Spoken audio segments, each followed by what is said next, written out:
Right, good evening. Welcome to this week's Friday Waffle. Yep, Panther and Delboy. Say hello, Panther. Hello, Panther. Say hello, Chris. Well, Craig even, or Delboy even, or Chai Delboy. What the fuck is that? Hello, Delboy. Well, you keep talking about martial arts, so I thought, well, I'll put Shang-Chi then. Oh, is that what's on in the background, is it? No, that's Ghostbusters 2, I think. Okay, well, you're going to get my bloody copyright strike. For fuck's sake. I am if I mention it. If you hadn't mentioned it, it's ITV. Aye, so my Sunday, no, what day was it? My Tuesday watch with Mainmeister. It didn't just get a copyright strike; it got bloody banned and blocked across the world. Apparently, because I had a couple of Kraftwerk tunes which are in every single episode. So, how does that work? Is it a bot or is it somebody that goes in? Because I've actually had copyright strikes like for videos that I done like 5 years ago, and then somebody comes up and says that I own that bit of music. How does that work? It's a bot. I mean, I did a I'm not going to give too much away because it's not out yet, but I did a video of Lucosa, and we covered, I think it was about, between us, 101 songs, and we played them in their entirety over lots of hours, and one AC/DC song was blocked worldwide, so it would have held up the whole video. So yeah, one song out of 101, and that would have meant one video would have been blocked. So yeah, I think it's a bot, and it's to do with record companies. I mean, I get claims all the time, mostly composition ones for like Rob Hubbard and Ben Daglish and Matt Gray and all that sort of stuff. But no, they're not blocked. I think I put up an Iron Maiden one when I was testing the water for using music, and I was blocked in, I think, Iran, Iraq, Azerbaijan, and somewhere else. I think. I thought, well, I can live with that. Them 4 countries. I don't think I've got a massive fan base. So, yeah, I think it's a bot, and it's an algorithm, because if you think of how many petabytes of data are uploaded every day to YouTube, you'd need another planet full of human beings just working for Google, going through them one by one. They can't do that. It's impossible. Yeah. Dale, have you had any? You've not had any. You don't really feature. Well, apart from featuring copyright stuff in my videos, you don't actually feature any tunes or anything. Eh? No, we need to get you an intro, by the way. No, but I mean, when I'm encoding a video, I have noticed it turned around and said this is being held back for checking for content, and one went for 2 hours. But it's never turned around and said, no, you got a problem and you can't do anything. And I've never had a claim or an email or anything like that. But like you say, I haven't got anything music-wise or anything blasting. And I'm not quite as proficient as Chris with his unusual editing skills. No, I won't say unusual. His fantastic editing skills. Because we all know his production values are above the BBC. So, I mean, what more can I say other than keep it up, Panther, you miserable bastard? Oh, sorry, I mean, yeah, you're a nice bloke, you. Yeah, well, obviously, I'm nothing like the BBC because I'm a middle-aged white man and I would have recast myself by now. Would you be gay as well? Well, you offering? No, you turned me down the first time. I ain't going. You live too far away, mate. Details yeah, my love's long, but it ain't that long. Yeah. Yeah. So I'm just saying, do you like my t-shirt? I got that fake. Oh, here we go. Honestly. Yeah, very nice. Now wear it in public because we know you don't like doing that. Nah. Is that show 1 of 10? Because I mean, you had it 4 times in your last one. And... Yeah. You've told me that about 16 times already. Jesus. Yeah, but as many times as you kept showing off your t-shirt, really, wasn't it? Good help, gents. Constant. Aye, cheers. I thought, fuck it, why not? I've got a cider as well. Not quite as nice as yours, but aye, copyright's a weird thing. I've got a Cobra, product placement and all that. But my mate gave me this about a month ago, and I kept forgetting it was in the fridge. So of course it's been in the fridge for a month. It is fucking mega cold, and it's lovely. I know. Product placement. I got just for the taste of it. Coke. What's yours? But copyright's a weird thing with YouTube, because I mean I deliberately never put any sort of like tunes that are going to get taken down, and then I can't remember what I did. I think I was doing what the hell was it? I was doing a live stream or something, and I ended up playing bloody Meatloaf, because I think Ox told me, that Meatloaf kicked the bucket, and I'm like, for fuck's sake. So I ended up I thought, you know what, I don't care if they want to look at whatever, that's fine. And that's fine, absolutely fine. I played Battle of Hell in its entirety. Not a single problem. It depends on the record company and what their rules are. I mean, I don't know why AC/DC was blocked. I'd have to ask Lucosa what the actual message was that he got. Yeah. But I mean, I've got a video. I did an Elite Dangerous video of flying across our solar system to Earth, and I used a couple of Maiden songs for that, and they're fine. I used Bonnie Tyler's "Holding Out for a Hero" because I thought it was funny on the end of one of my videos, the Hero video, because I thought it'd be a laugh. And all that's got is just a claim. You cannot monetize. If we put an advert up, it will go to the copyright holder. I'm like, yeah, go on in, fill your boots. I don't care. I've got YouTube Premium on my mate's account. He gave me, so I don't get adverts anyway. Bob on. It's a weird one. So anyway, Delboy, what have you been up to the last couple of weeks? Anything exciting? Obviously, people that watch your blog are kind of going to know what you've been, where you are with stuff. Yeah, there's not much beyond the blog. I mean, I've been watching what you guys do, and a number of what some of my subscribers do, and then other than that, I've watched a bit on telly. Some Star Trek, some Obi-Wan, and a few catch-ups that I've done on recordings. And getting rid of some of the stuff that I've got in boxes. If there was anything that's really antique, I sort of put it to one side before I put it away again for the Sunday stream. That's about it, really. Oh, and I've been playing a game called V Rising on Steam. That's about it. That's pretty much all I've been doing, other than work and helping my mum out and everything else. Not familiar with that. What's the game, V Rising? It's a bit hard to describe, but it looks a lot like Diablo. So if you can imagine what Diablo looks like, sort of isometric 3D, sort of third-person type thing. You're a vampire, and you need to sort of like exert your dominance across the land. So basically, you need to find a base for yourself. You build your little base, you put your coffin down, then you try and find servants. So you go across the wilderness, and you find all manner of people. Some are rogues, some are workers, some are captured, some are, and when you get their bloodline, you can either kill them or you can drag them to your castle, and then they can become servants. And then there's all the sort of like vampire lore, and then there's collecting all the stuff, the general stuff that you get in a role-playing game, and it's fun. It's one of those ones, Alan, that I wouldn't have normally mentioned it because you wouldn't like it, because it's crafting.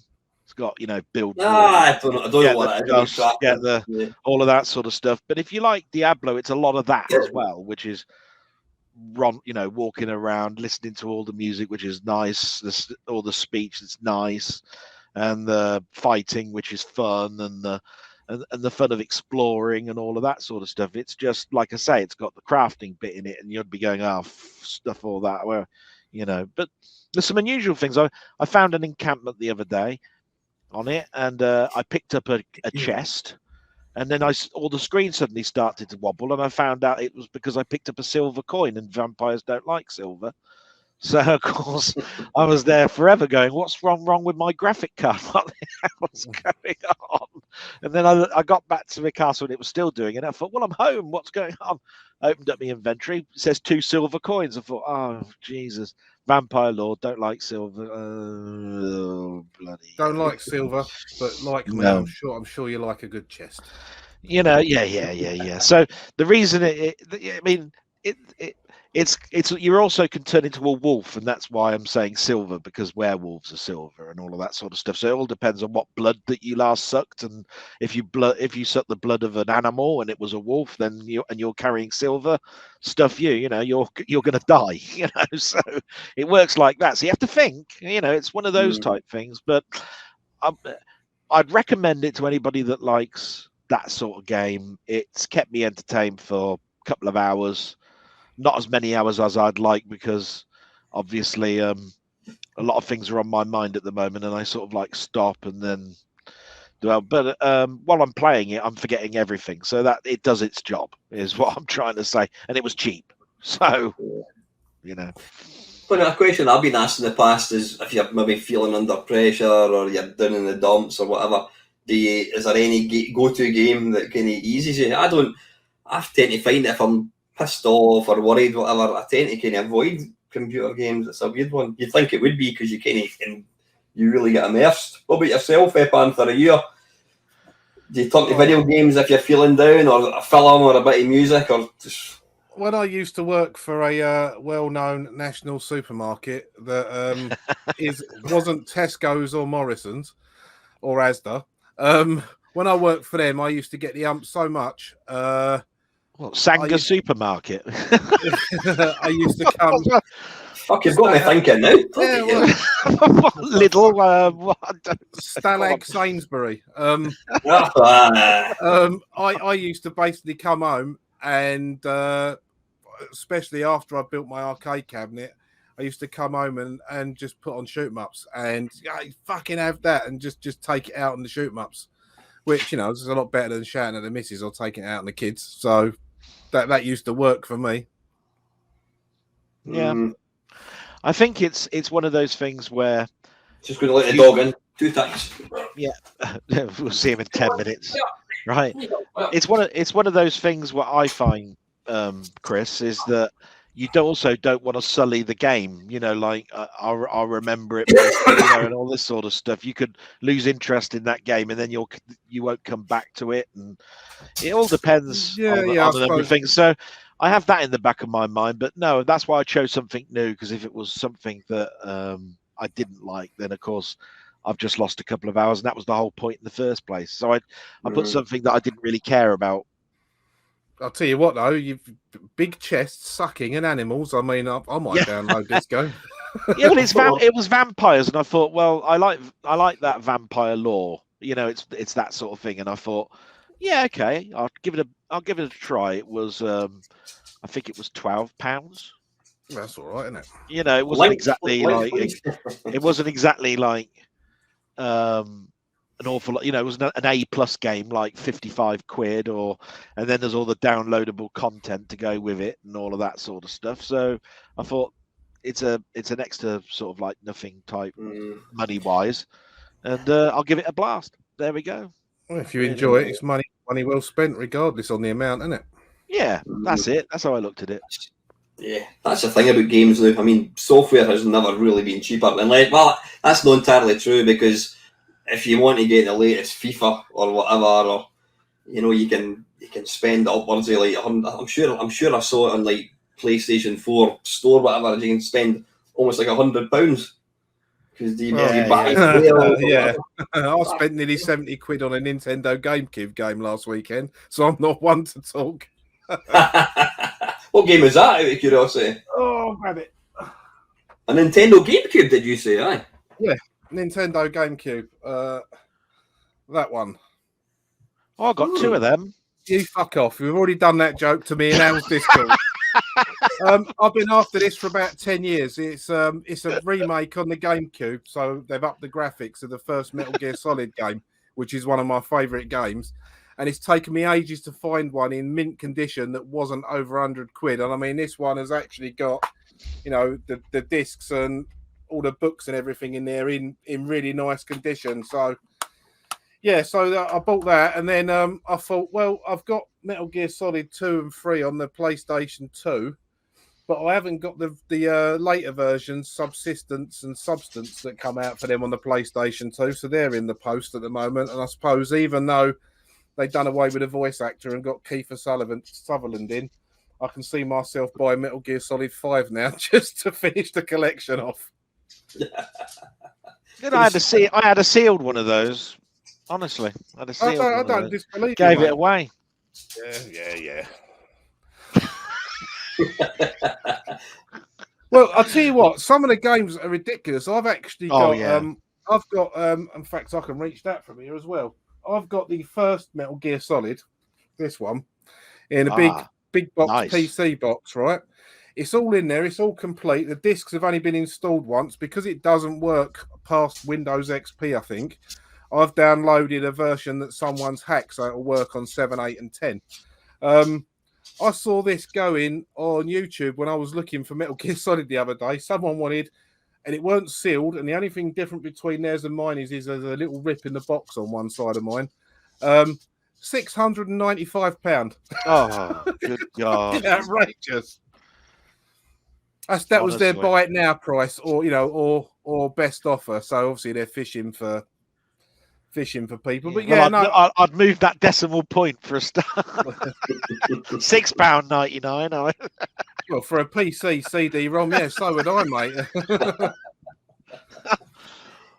It's not worth that. It's like I've got a copy of the Great Gianna Sisters on the Commodore 64. It's a good game.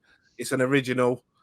I got it in a job lot of games from a car boot sale or something years ago. It's not worth the £800, £900 that people ask for it. It's a good game, ain't that good? Is that still what it's kind of going for? Is it selling for that, or are they advertising?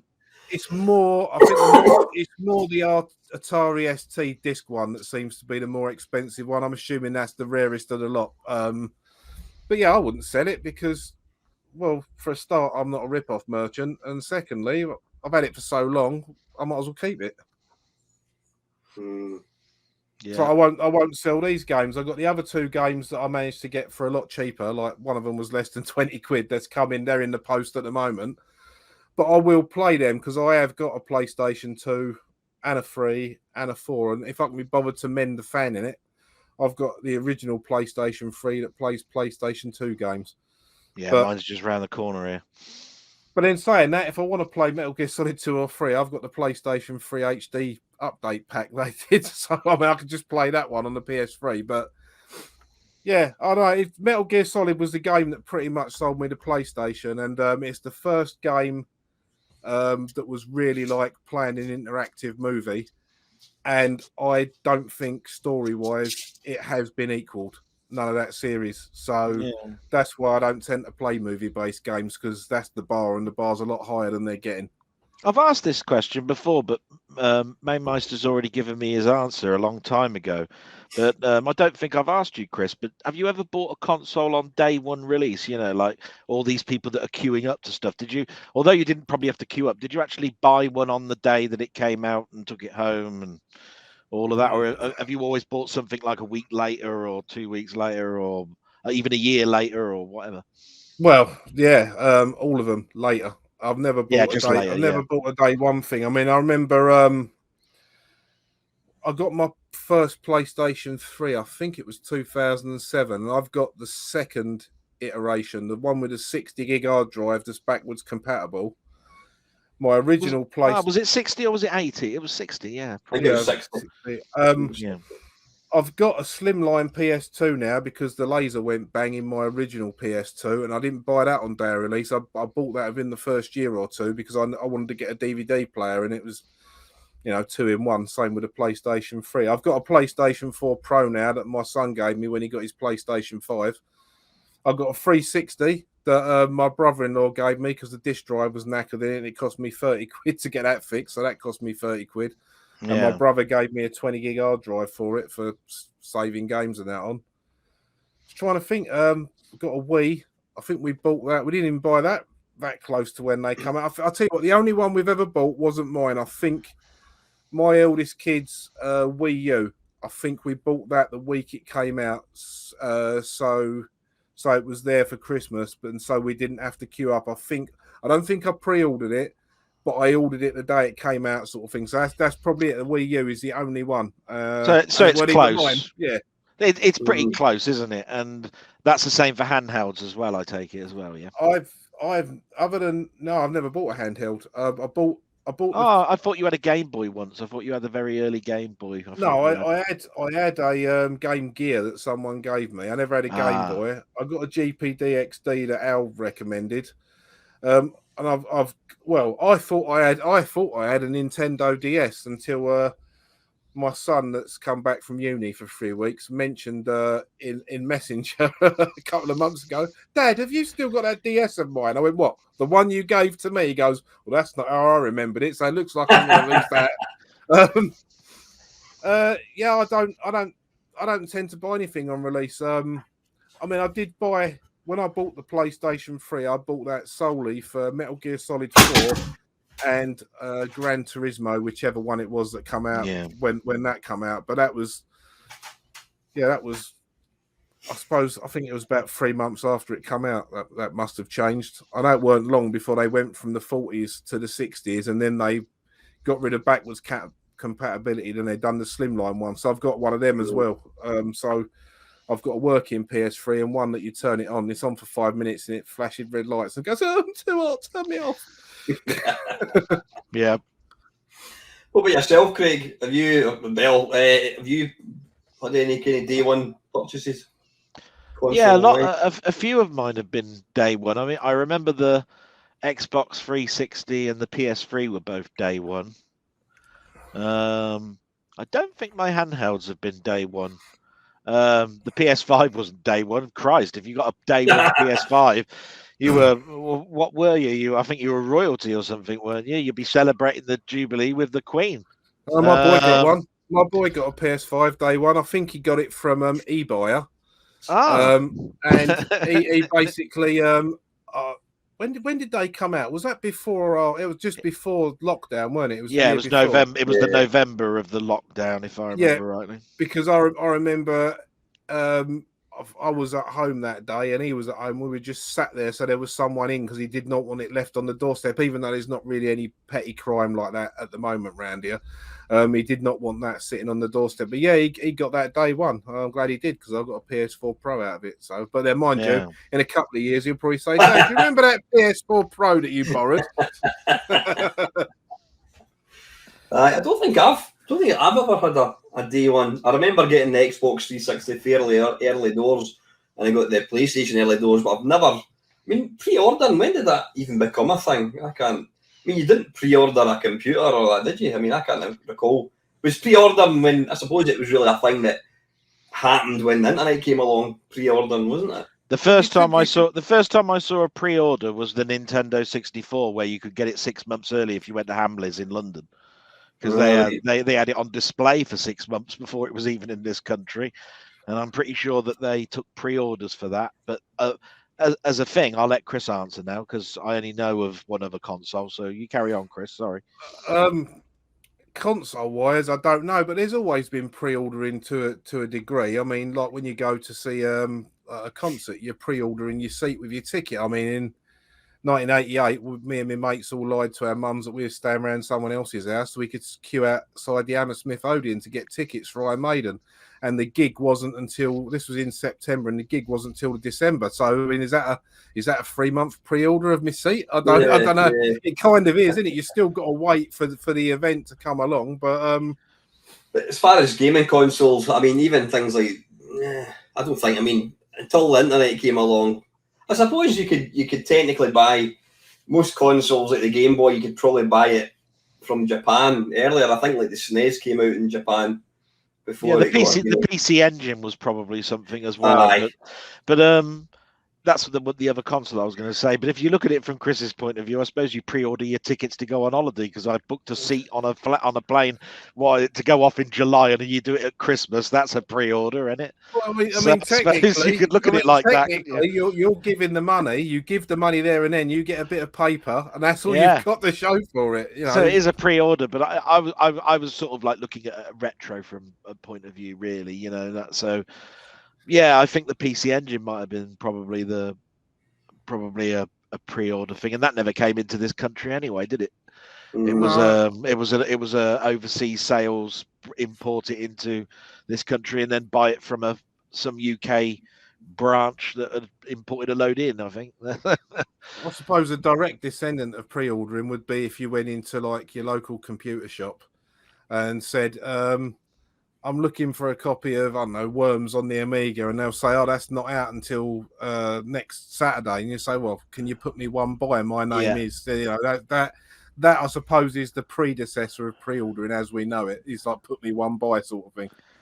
Yeah, I'd agree with that. Well, it's true. That's why. Don't know why I said that, really. What about yourself, Panther? What you been up to the last whatever few months? The last few months, fucking hell, right. Oh, you're sitting comfortably, and I'll begin. Yeah, I've got. Hang on. I'll just start eating my strawberry shoelaces and get my can of Coke ready. And Jesus Christ, here we go. Oh, I'll tell you what, at least you're eating the strawberry shoelaces for me story, not making a longer one and tie them around your neck, mate. Dale, you've got a strawberry lace over your left shoulder, mate. Be careful. I'm not wireless, you see. I've just been doing the same as ever, mate. Going to work, going training. I have had a mate over a bit more often. Jeff's been coming over. Sasamisa 1806. He's made a few visits here and there, and they go on the arcade machine. And the other Jeff's the guy that does all the one. He does all the one credit completions. Yeah. Aye. Yeah, he's the one that makes us all look shit. And I've got a mate called Steve that comes over, and I was going to say something, but I'm not going to. Say it. What? He's the gatekeeper to level 2, Alan.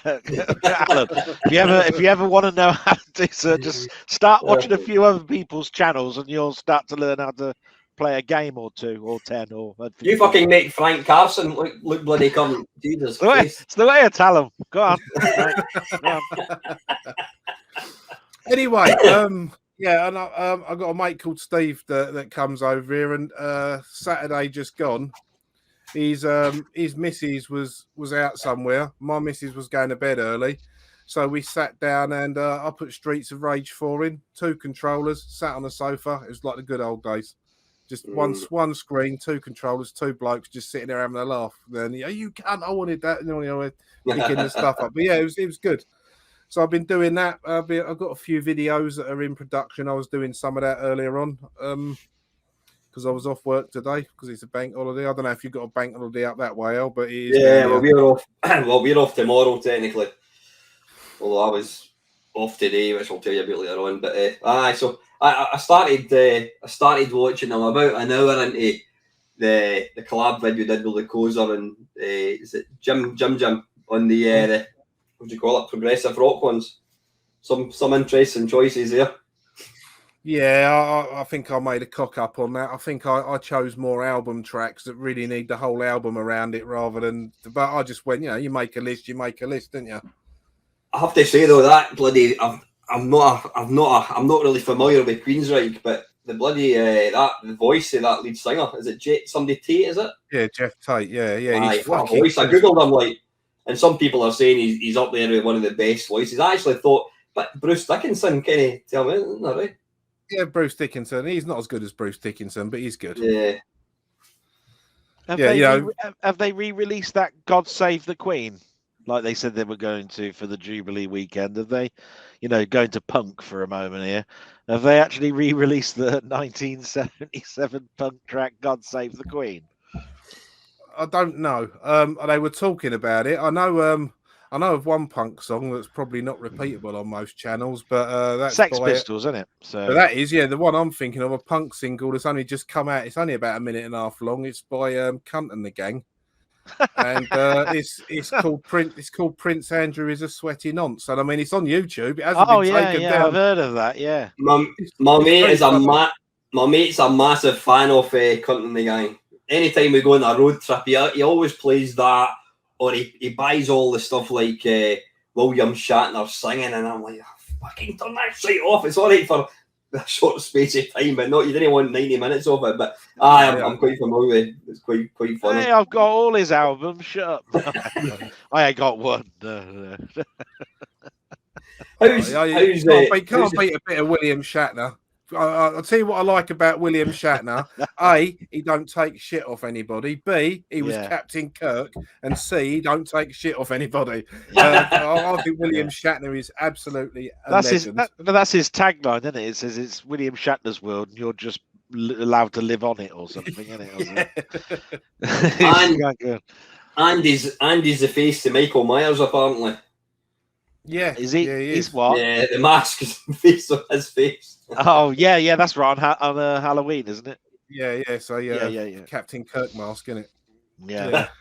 How's the kung fu going, mate? Jiu-jitsu? Yeah, it's going well. Moving on to heading towards the next belt, the yellow from red. Pretty good. Yellow, is it? I was guessing what it was. You see, I thought it might be that smelly one, but no, it's yellow, is it? No, I'm a few away from the brown belt, but I'm on red. I've done white to red. I'm doing red to yellow now. Yeah, it's going well. I tell you what, mate. The other weekend, I dug a pair of jeans out of the wardrobe. This time last year, I could just about do up, but wearing them would have been agony around my waist, and I had to put a belt on with them. So it's coming off. Slowly but surely, it's coming off. Superb. How do you find? I mean, like I've started Cook Soul in January. Got my yellow tabs, and I'm meant to be doing my testing for the yellow belt in 2 weeks' time. But I've got about 7 techniques to learn, and I've got the last 2 parts of a forum, and I was away in London, so I missed Wednesday, Saturday, Wednesday. And then because I've got COVID, I missed yesterday, and I'm going to miss Saturday. And I'm like, fuck it, I'm not ready for this. I'm not ready for this. How do you find learning stuff? Is there a lot to try and learn? Because whereas you like do effectively half belts, you go up, you get your dabs, and then you get your full belt. We do the full belt. So the one I'm doing at the moment is a full kata of 21 moves, and then I think it's either 20 or 21 techniques to learn. And you've got to perform them. You've got to be able to do them properly. So you don't hurt your rookie or like your sparring partner, and so you still do them properly and effectively. It's a lot to take in. I mean, I think I've only missed 3 lessons since I started last year. I pay for my lessons in advance. Also, my mate Steve is also my sensei, and he's picking me up at the moment because my wife was going, but she can't go right now. So he's been picking me up. So I've got no real excuse not to go. So I find it's good. I mean, it takes a while for them to sink in, but once you've got it and muscle memory kicks in, once you've got the muscle memory there, you can do it without thinking. Yeah, if you know what I mean. It's a slow burn. I find for me, you've got to do it over and over and over and over, and then it gradually. It's like putting a stone on top of quicksand. It takes a while for it to eventually bed in, and once it's bedded in, it's fine. But it's just the problem that I find is because the martial art that I do is there's everything. There's there's wrestling, there's weapons, there's everything. Every single lesson is different. Somebody's out going thinking, I just want to practice my forearms, but you don't really have the say in it. The master will tell you what you're doing. It's not something I can come home and start throwing Ava about or whatever, So what I tend to do is I take the dogs out and I'm like, nobody's about, and then I'll start and I'll go through my forearm like in the middle of nowhere. But it's a lot to take in, but I'm enjoying it. Oh, I love it, mate. I was 49 when I started a martial art. I mean, I'm not as old as you, but no, nobody is. But yeah, it's not something I thought I was ever going to do. And jiu-jitsu is the same because I do traditional Japanese jiu-jitsu. There's a lot of disciplines that come from that, like judo, aikido, ninjutsu. A lot of the weapon use all comes from that, and the samurai. And so there's a lot of disciplines to take in, but they do it in such a way that you start off with a lot of grapples and strikes and locks, and then you gradually move on to the weapons. You don't want to get someone in off the street and say, there's a sword, play with that. You know what I mean? So you build up to that sort of thing. But yeah, I absolutely love it. it's like become my social life as well. And the group of us that are there, you know, when someone cocks up, there might be a bit of laughter if it's funny, but no one's laughing at anybody, and everyone's rooting for everybody. You know, when there's someone up doing it, there was one of the kids who's only sort of like he's younger than 10, was doing his grading a couple of weeks back, you know, and you've got all the adults sat at the edge of the mat, and we're all leaning forward, like, come on, like really like willing him on and that, and you get a round of applause, and it's like a big happy family. Yeah. Well, they've accepted me and my sense of humour, so he must be all right. Nah, pretty much the same as mine's. A couple of weeks ago, they asked that we've got like competitions, and competitions is entirely optional. Everybody says they're the worst thing ever. You're basically putting yourself in a ring, a small ring, and you've got these stony faced judges who are just staring at you, and you've got to go in, you've got to bow, and you've got to say who you are, and says it's nerve wracking as hell. So I was coerced into doing it, so I'm going to that in about 2 weeks' time. I'm only doing parts 3 of a form that I know pretty well. But he said, right, listen, let's right, everybody sit around the mats. Right, Alan, you go up and do your thing, and you're like, you know. Yeah, I've done that. Get up and sort of show to the class and what have you. But so this class of yours, how many people's in it? 2? Is that how they got used to you? Which one? My one or his one? Yeah, is there 2 in your class? Is that why everybody knows you? Gets on with you? Is that? That's you and the master. Are you talking to Alan or me?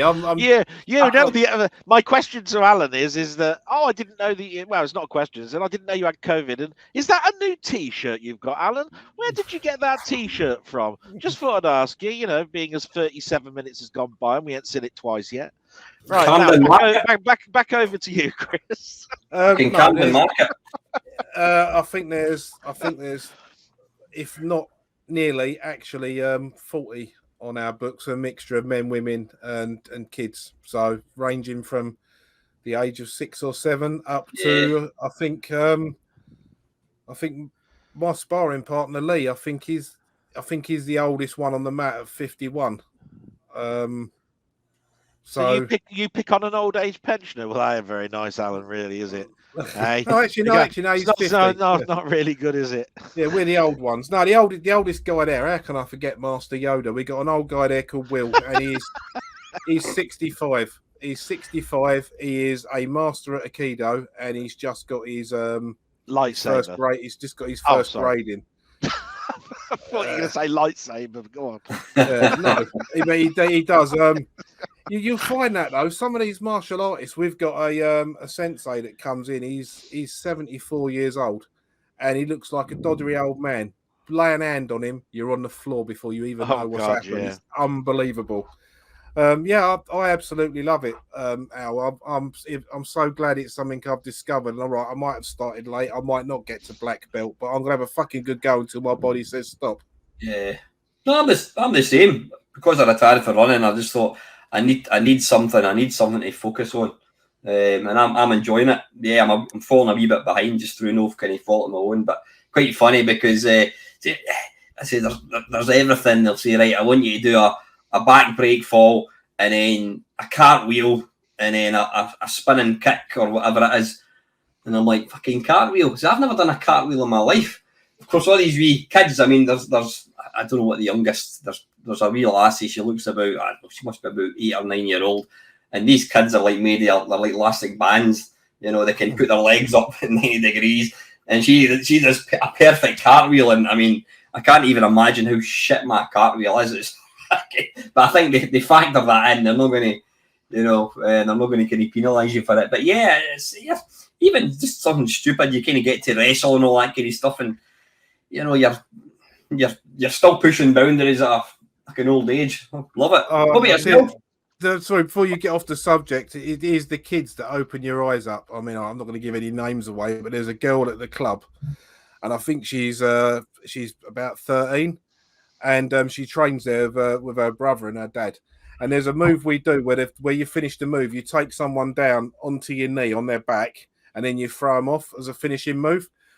And it's one you have to get used to. When you do it properly, you're not going to hurt someone. You can if you want, but you know how to not to. And I remember in early days when I was doing that, and I was training with her, and she had to do that move on me, and I was like, well, I'll be as light as I can, because anyhow, he's just like bleeding 8 stone nothing, and he's like bleeding 18 stone me. She done it, and then when it was my turn to do the move on her, I put her across my knee, and she just went and folded double. Like, ah! She went, no. She goes, that's how my back goes. She just folded round my leg, and it was like, what?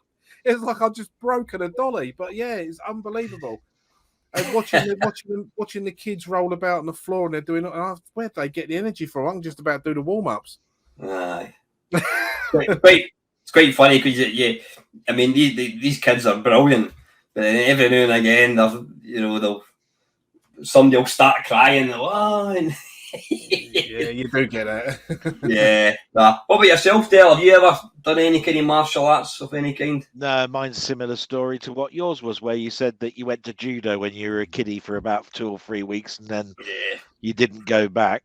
I suppose it was one of those things where I went to boxing school for about 6 months. You know, they instead of going to all these schools, sort of like buildings, you know, where they're doing classes for martial arts and stuff, they opened up a small gym for boxing, and you could learn some techniques. You didn't have to go in for the boxing, you could just do the training, you know, that boxers go through. And did that for a good 6 months. That was hard, because I tell you what, other than the running where you were pushing yourself, that's bloody hard work, going through all of the regime that a boxer goes through. Jesus. I was never really that interested in getting actually in the ring and going, oh yeah, come along and punch my face. But I mean, you know, because then somebody would come along and say, yeah. but I did like the, you know, how you could hear, you know, the trainers talk to the people that were legitimately in there to do stuff for the county and all of that sort of stuff, you know, and you went, wow, if, you know, doing the exercises is hard enough, learning the damn thing as well after you've done all of that exercise regime, you then had another 3 hours of technique. Bloody hell, that's a hard push. You sort of appreciate a little bit, you know, like Muhammad Ali and, you know, Tyson and, you know, all of those boxers that we saw, you know, how much work they put into it. Oi. You left out Alan Minter in that list. Oh, Alan Minter, what a bloke. Behave yourself. No, Alan Minter. Yeah. I mean, loads of people don't remember Alan Minter, but Alan Minter is the, you know, apart from Emery Cooper, Alan Minter is the boxer I remember from when I was really young and watching him on World of Sport and stuff like that. Always remember Alan Minter. Did he not always wear the red? Was it not red shorts that he wore? I can't remember. Or was it gold? Oh, they were white, weren't they? I often remember him in a green tracksuit. They're either white, green, gold, or black. I can't remember. Well, you've narrowed that down. Well done. Yeah. But yes, I do remember the Alan Minter fights. Yeah, very much. Talking of sport, when I was down in in London, and I went to Camden, got this lovely T-shirt. I met Lewis. I met Lewis, and we went to this. It's a bar type place called, is it Four Quarters? I think it's called. And it's right in the heart of the Olympic Village. Is it Hackney? I think it is in London. Yeah. It's near where that wet spam football team plays. That's right. But isn't that where they got those giant arcade machines that make it look like you're a schoolboy when you sit in front of them? Or was that the camera zoom lens or what? Because I fucking don't know why. Anyway. I'll tell you what, Craig. When Alan came here, it was only then I found out he's actually got lumps from a pallet, like blocks of wood that he puts on his shoes when he's driving his car. Got glam rock platforms. Yeah. Is everybody in Scotland not very good at doing cartwheels then? Because they got kilts on and things. They don't want to show their knickers. I don't know. Yeah, we don't want to, obviously. Yeah. Too busy tossing their cabers. Tossing their cabers all the time. Yeah. Go on.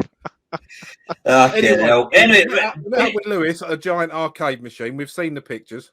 Yeah, no, it was more to do with the fact that just getting to see like the Olympic Stadium and all that, because I loved the athletics. You know, growing up, I used to love watching athletics with my dad and all that kind of stuff. Back when they used to have when Britain had, well, I suppose technically we got Mo Farah, but when Sebastian Coe and Steve Ovett and Steve Cram, we had bloody plethoras of these guys, and on a Friday night you'd have like the Dream Mile from Crystal Palace and all this kind of stuff. It was brilliant. Just nice to be there, and it's quite weird because there was really nobody else there, and you know, when I came back, I was watching some YouTube videos, and the place is obviously busting, but no, it's quite nice to actually to see the place. But just kind of taking the tone down a wee bit. I was on. Can it go any lower? Go on. Yeah, I know. I was looking at Panther's Facebook page, and I went to your what's the name of your martial art class? What's the school? Combat Jiu-Jitsu Ryu. Yeah, I went to their Facebook page and just on a look through the pictures and what have you. And I don't know, was it your master that put up a post? He said how he got an inquiry from somebody who used to bully him. Yeah, and he said despite being obviously a multiple, Dan black belt, he could probably knock out most people. He actually, when this guy got back in touch, it all just brought the whole kind of thing back. Have any of you, again, I'm sorry for I'm quite happy to talk about it. Has bullying been a thing that has affected you guys in your life at all? I'm quite happy to talk about. Yeah, I was bullied at school. Someone started a rumor off that I was gay, which they'd probably get into a lot of trouble for doing now because that's casting aspersions on people that actually are. Yeah. And I had a load of people start on me, and I just fuck it, and bunked off school for a considerable amount of time. The only other time I was bullied, I used to have quite big teeth when I was a kid, and we watched The Lion, the Witch, and the Wardrobe, and someone was going on Mr. and Mrs. Beaver come on. Oh, that's Chris's mum and dad, blah, blah, blah, blah, blah. And the guy that was having a go at me was he was half Burmese, half English, I think. And he had a bit of an Inuit look about him. And I bought a book off the teacher about drawing. And he went, "What's that? A book about beavers?" And I went, "No, it's actually about you. It's a book on Eskimos, right?" And he was like the class bully. And he come out of English and he got me up against the wall by my neck and he punched me straight in the face. It really hurt. And I just looked at him and went, "Is that all you got?" And I never got bullied by him again. I was absolutely bricking myself. But it just came out. I just blurred it out and he never bullied me again. Even when all the gay stuff was going on a bit later on, he wasn't one of the people that was really doing it. And yeah, I think if he contacted me, I'd send him. I think what my sensei said was he just blocked them and just forgot about it. Whereas me, I'd send a message first along the lines of, "Look, you bullied me. I thought you was a cunt then. You're probably still a cunt now. Fuck off," and then block them. But that's just me. But yeah, I've been on the receiving end of bullying. Yeah. What about yourself, Del? Oh, all the time, all the way until I left secondary school, really. All the way through, yeah, pretty much. There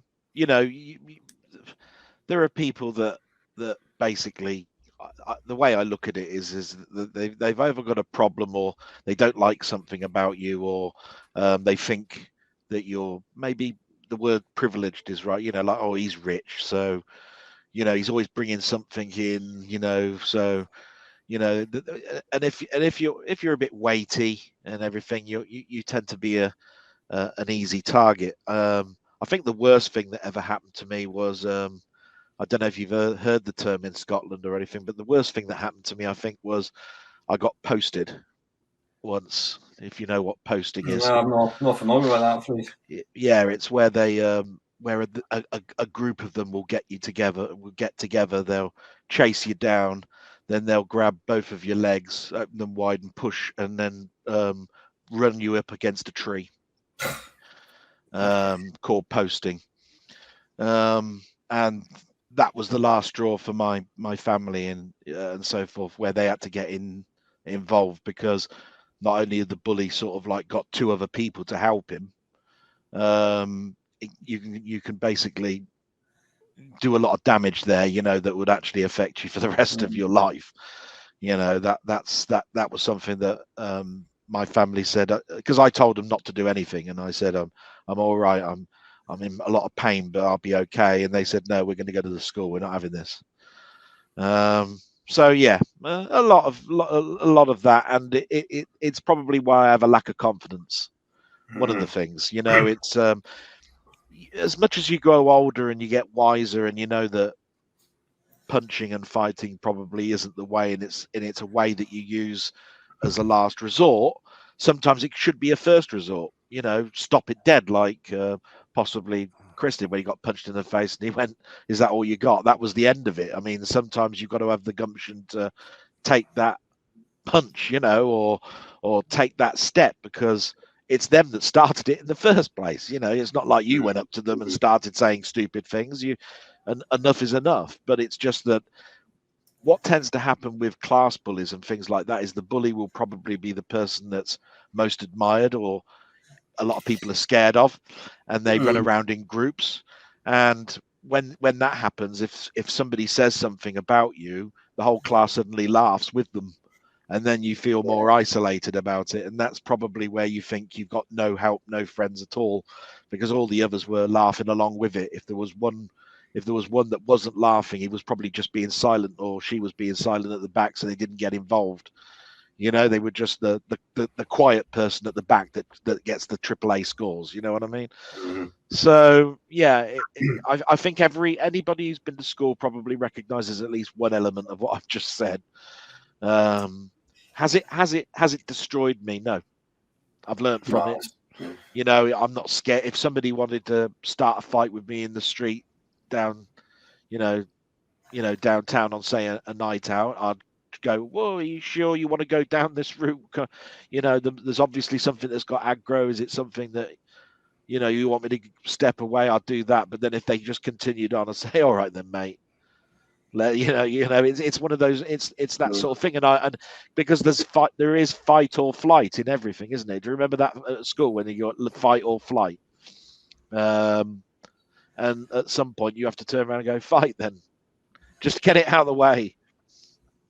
You're right, though. I mean, one day, and it won't ruin my life. You know what I mean? Yeah, you're right, though. I mean, obviously, back in when I think back to primary school, I don't think the bullying was as noticeable. I mean, personally, because I was small, I wasn't like you still are. I wasn't. The gypsies brought him in as the midgets, didn't they?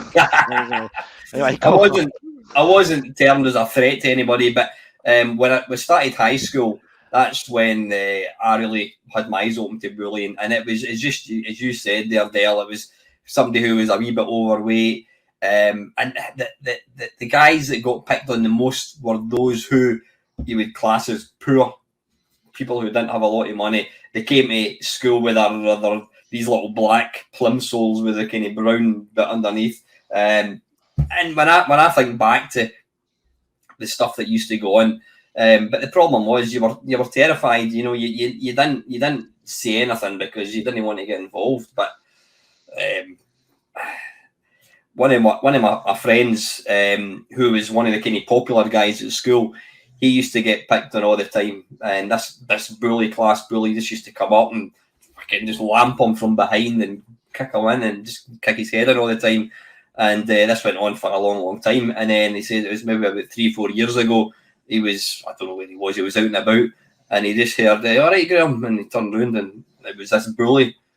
And "How you doing?" I went, I'm fine. And, "Do you want to get a coffee?" And he sat down and he says, you do know that you made my life fucking hell. What do you mean? He says, "You fucking used to kick the shit out of me for no reason."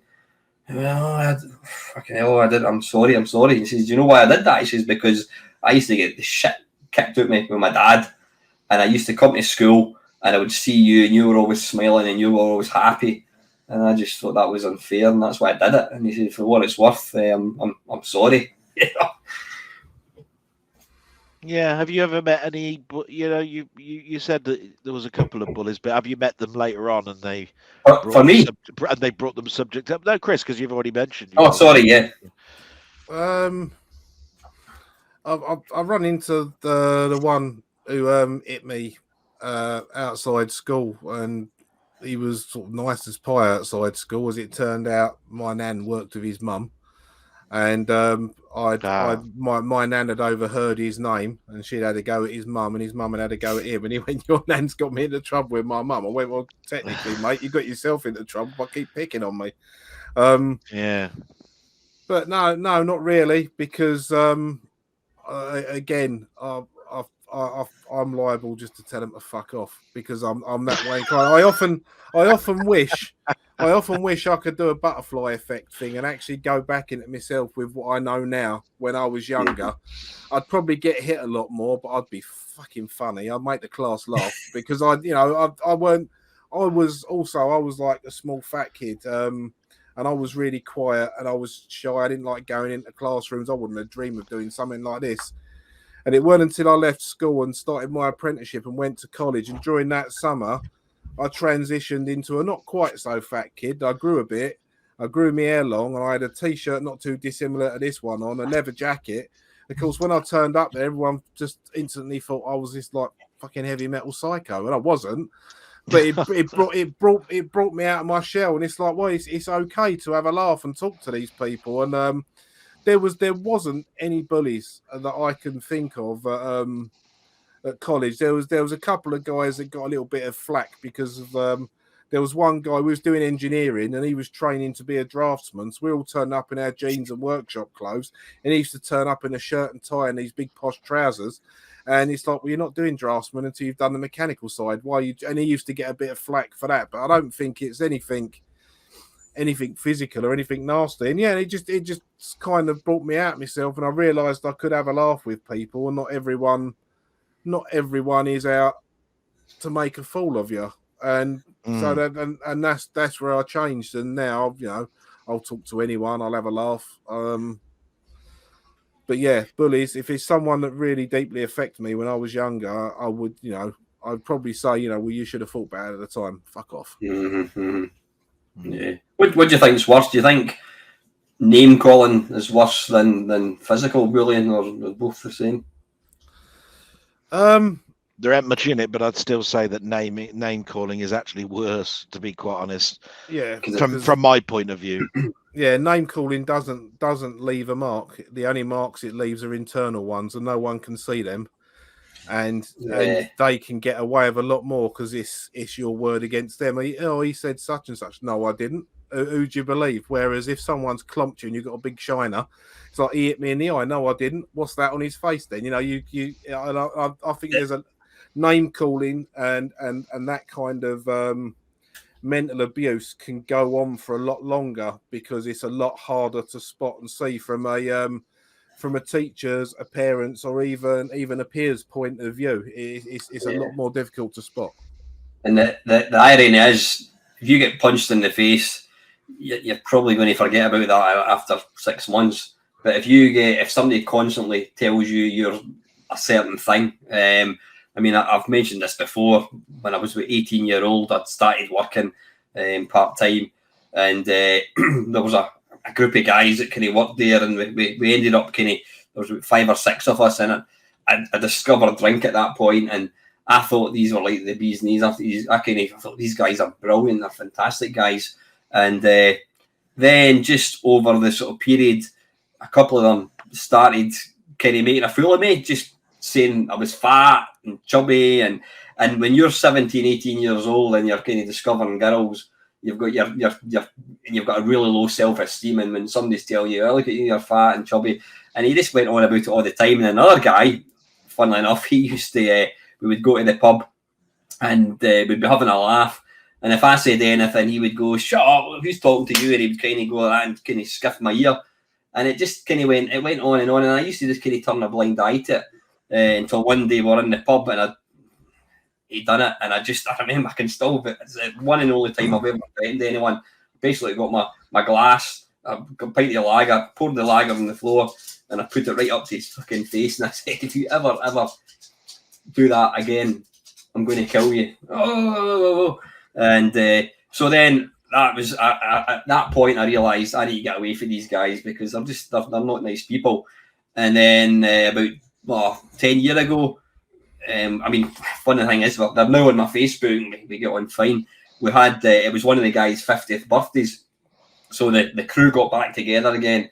And it's quite funny because one of the guys, his dad, he calls a spade, and I'm not going to say the guy, but the guy that was calling me fat and chubby, he lives in Australia, and he came across for the party. And my mate's dad, he goes, fucking hell, look at you, oh Christ, you're like a fucking butcher's dog. You fucking, what is that? I says, aye, so you look fucking great. He went, fuck me, James, you fucking been on the pies, son. Look at the fucking mere chins on a Chinese phone book. And that just, see, when he said that just erased fucking 30 years of hurt. I thought, fucking get it right up, you cunt.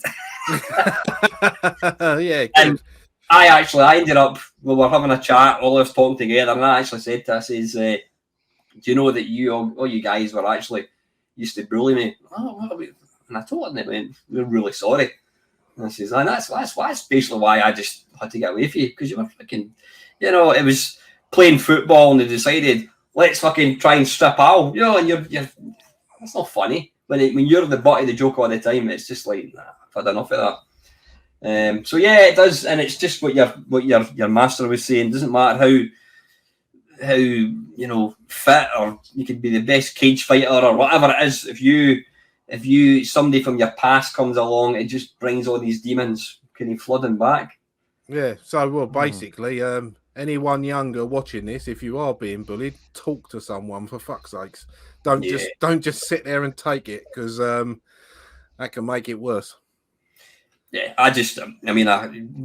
bullying nowadays. I mean, how many times you put the internet on and there's a kid from Bradford, 12 years old, hung himself because of bullying. You're like, yeah. So I've just used up all of my entire day sensible in that last bit I just said. I don't know what I'm going to do now. That's all my sensible gone for the day. Oh, that's it for the stream then. Hang on a minute. I'll tell you the one thing I've got to do though. I've got to turn the lights on. Bloody hell, it's got dark quick. It's got dark quick. So if you just excuse me for a minute, you carry on talking about t-shirts and things. Hang on. Yeah, has anyone have you got a new t-shirt? Got that for Camden Market. At least you got one that's got a decent computer on it. And that's not my age before. Oh, fuck, I need to get used to that. That's not my age, that, by the way. It ain't far off. Oh, give me 10 years, but anyway.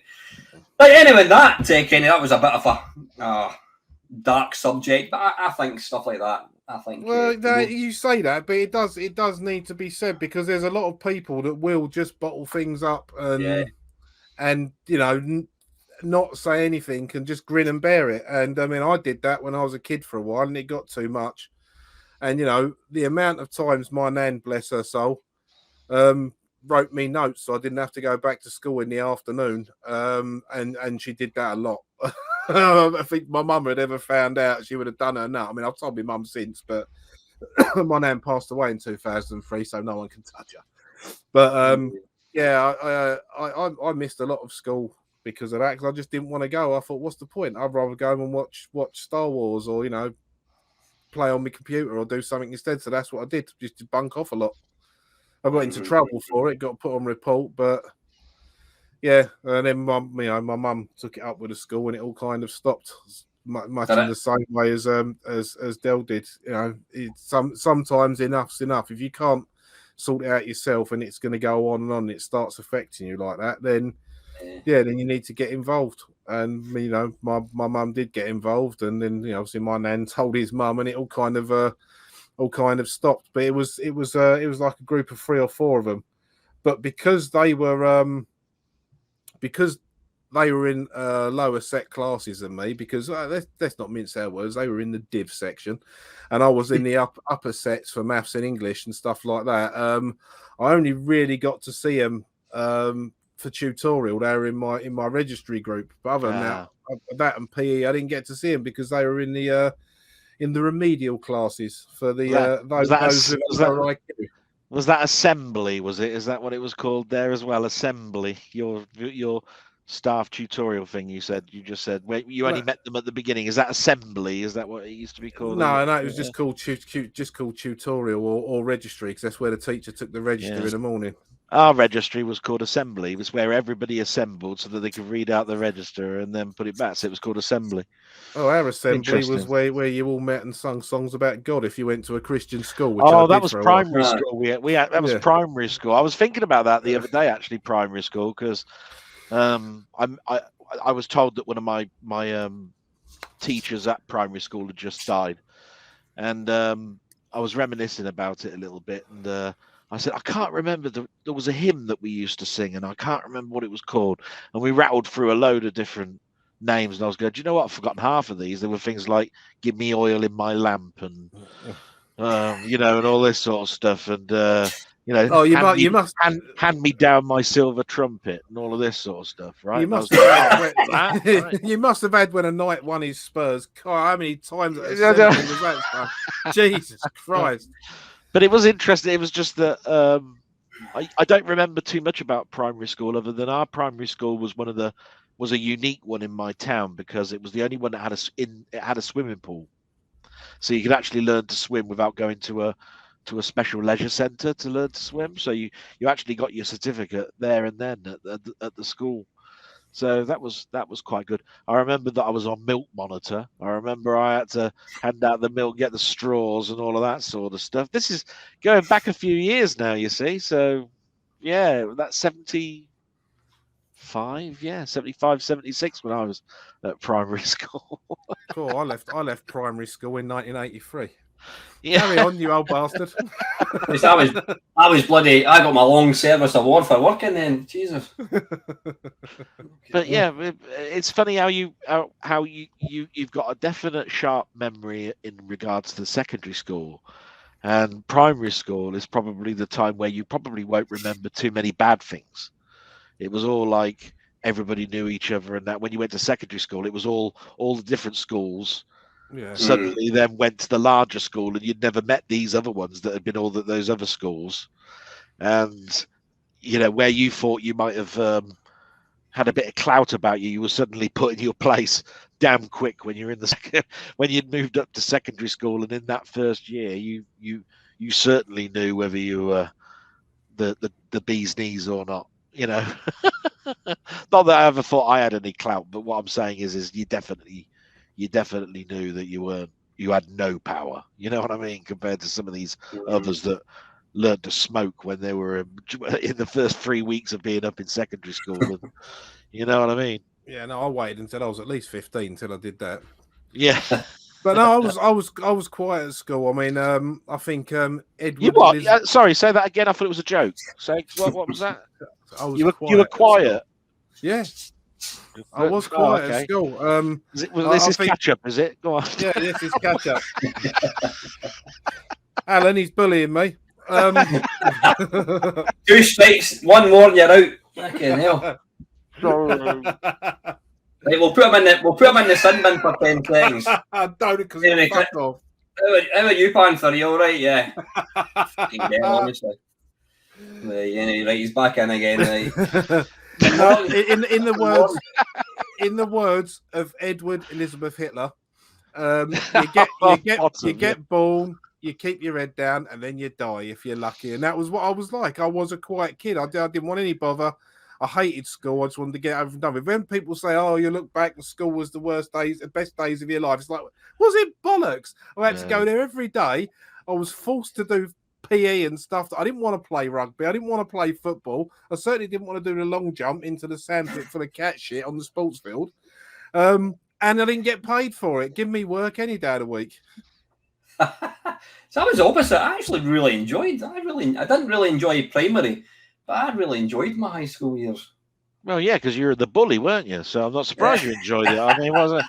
I mean, yeah, we found the truth's coming out now, isn't it? I think my director said it best though, because when I was whenever something big was happening at the in the work that I was in, he'd turn around and say, "Look, there's a big change coming along, but the one thing I don't want to hear is that there'll be some people that will be talking or after this meeting and everything and say, oh, it's not like the good old days." you were complaining as much when it was the good old days as you're going to be complaining when this new thing comes in. Because there have been no good old days. You would have been moaning about what was happening back then, and you'll be moaning about what's happening now. What you have to do at some point is embrace change. And I always took that in, and I went, yeah, do you know what? We are like that. You know, there'll always be somebody that will turn around and say, oh, 10 years ago, oh, you could do what you want, you could do all of this sort of stuff. But I back you back. If you took it back 10 years, they'd have been moaning about something else. It wouldn't have mattered a blind bit of difference. You wouldn't have thought that this was the best that it was ever going to get. Do you know what I mean? So I learned a lot from that sort of like little discussion from my director. He was pretty good, actually. Yeah. Yeah, I must admit, being in a job you like is after battle. I mean, I know obviously you've got some issues with your work at the moment, mate, but I mean, I'm on national living wage, so I'm on the lowest they can legally pay me, but I really like my job, so, and I've got enough to pay my bills and have a bit spare to buy Metal Gear Solid games. So I mean, I'm doing all right. As even though you've sick noted off now, how's your new job, Al? My new job, no, it's good. It's good. Yeah, started last week. Completely, even though I've technically got the same job title, it's like going from working in Asda to being a dentist. It's completely and utterly different. I've got a team of 5 guys that kind of work for me, and their jobs itself is quite technical. And then, you know, the director will go, oh, have you got a minute? How's it going? Is that delivery going out yet? And you're like, I don't. I'll need to find out. And I kind of, I wouldn't say I've been flapping, but it's quite scary. And you know, going in, I hate not knowing what I'm doing, but that's a completely natural thing. When you start a new job, it doesn't matter how clever you are, whatever. It's going to take a while, but I've got a good feeling about it. It's a compared to, I mean, even very, very briefly, like last week, I was thinking, oh, have I made a mistake? Or have I made a mistake going there? And it's just because I'm thinking I don't know anything about this job. Whereas my last job I knew. Then I was thinking about my last job. I'm thinking, no, I wouldn't like fucking go back to that. Because the great thing is with this job is we don't work weekends. The office is shut. So, and then when it gets to 5 o'clock at night or 4 o'clock at my day, in my circumstances, we don't work beyond that, so I'm not going to get a phone call at 10 o'clock at night for some person complaining, whatever. So no, it's all good. And as Panther just mentioned there, yeah, I've managed to completely avoid COVID until yesterday. I was what night was it? Tuesday. I was fine on Monday, fine on Tuesday. Went to my bed, and during the night I kind of woke up and I was fucking sweating. I thought, oh, I don't feel that great. And then I felt a wee bit kind of dodgy yesterday, just a kind of cold. And I thought, wait a minute, I've got my cook soul tonight. I can't really go along if I'm not feeling 100%. And I mentioned to one of the guys sitting next to me, went, oh, maybe you've got COVID. And I went, ah. He went, and I thought, I better just do a test just in case. And bang, positive. I'm like, fuck's sake. So I did another one, it was positive. So I did another 2 yesterday, and I've done 2 today. I've ran out with the COVID tests that you just put up your nose. The one I was going to say, was it out of the same packet, the tests? It wasn't out of date stuff or anything, was it? No, they're all. I think they're all. I don't know how long these things last for, but yeah, but if you don't put them in the right temperature conditions, then basically, you know, they might have an effect. I don't know. I don't know. Well, they're in my kitchen drawer, mate. And then I opened a brand new packet of them tonight, and it's the one that goes up your hooter and goes and you touch it in your tonsil. Yeah, that's the ones I've got. Yeah. And then within about 10 seconds, boom, positive. So yeah, I'm feeling a bit sorry for myself. I don't feel particularly ill. My plans, I was maybe seeing Lee this weekend. They've been completely scuppered. Obviously, she doesn't want to come through. So I'm going to be doing, probably catching up with a lot of Netflix. And I'm going to be trying to make some videos as well. So tissues on standby then if you're not seeing Lee, I suppose, mate. Is there a particularly sad episode of something you're referring to there, Pastor? Is there?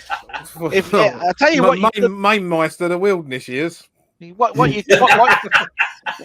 you could do is you could look at that spreadsheet of what's going to be on Sunday, right? Look at some of the games on there, and then you could actually preload them up and see if you can get to level 2 on any of them. Oh, for fuck's sake. You could just make the stream all that much more interesting, and everybody will be just going around saying, "Bloody hell, what have I watched? I mean, what's happened here?" I mean, all of a sudden, we've got a gaming king in our hands. I'm just thinking out loud. I mean, I'm just saying.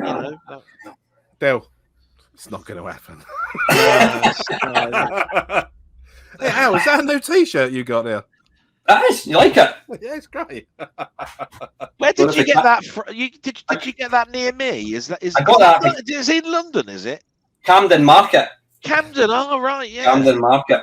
Yeah. I'll tell you what would go really well with that T-shirt is if you had another one that looked like Space Invaders.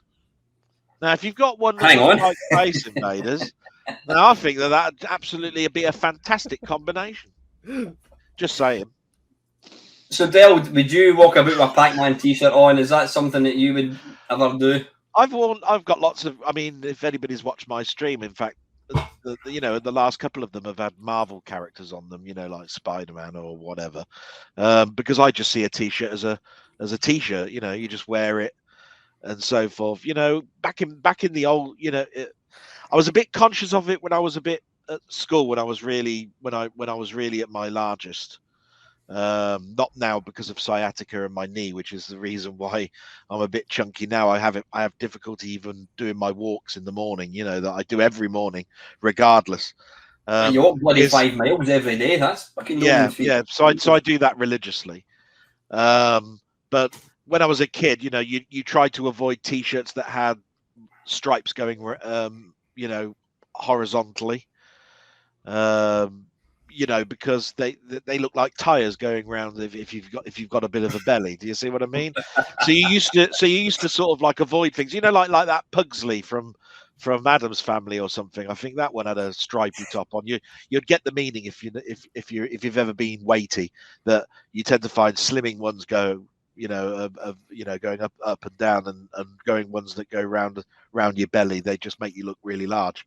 And you used to wear always dark colors, you'd always wear black and not wear white and stuff, because it just, like I say, you pick up things like that. But now I don't give a shit, as long as it's comfortable and it's got a non-offending image, or that sort of stuff, then I've got no problems wearing a computer one, a comic book one, a TV one. As far as I'm concerned, there's so many now iconic images like the acid symbol and the Pac-Man symbol and the Atari symbol, and that nobody bats an eyelid anymore.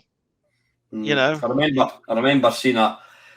Panther, what's the name of that? What's that Kiss album with the four faces? I remember seeing a slightly buxom young lady with that, and Paul Stanley's face was like. I know the one you mean. It's either alive or bleeding Destroyer or something like that. I don't know. I'm not really a big. Destroyer. No, Destroyer's the one where they're all jumping, isn't it? I don't know. I'm not a really big Kiss fan. Yeah. Well, I'm wearing the T-shirt of the greatest band in the universe now, but yeah. I do know the album cover you mean though, Al. I have seen that one. Yeah, that would be quite the 3D image on a buxom lass.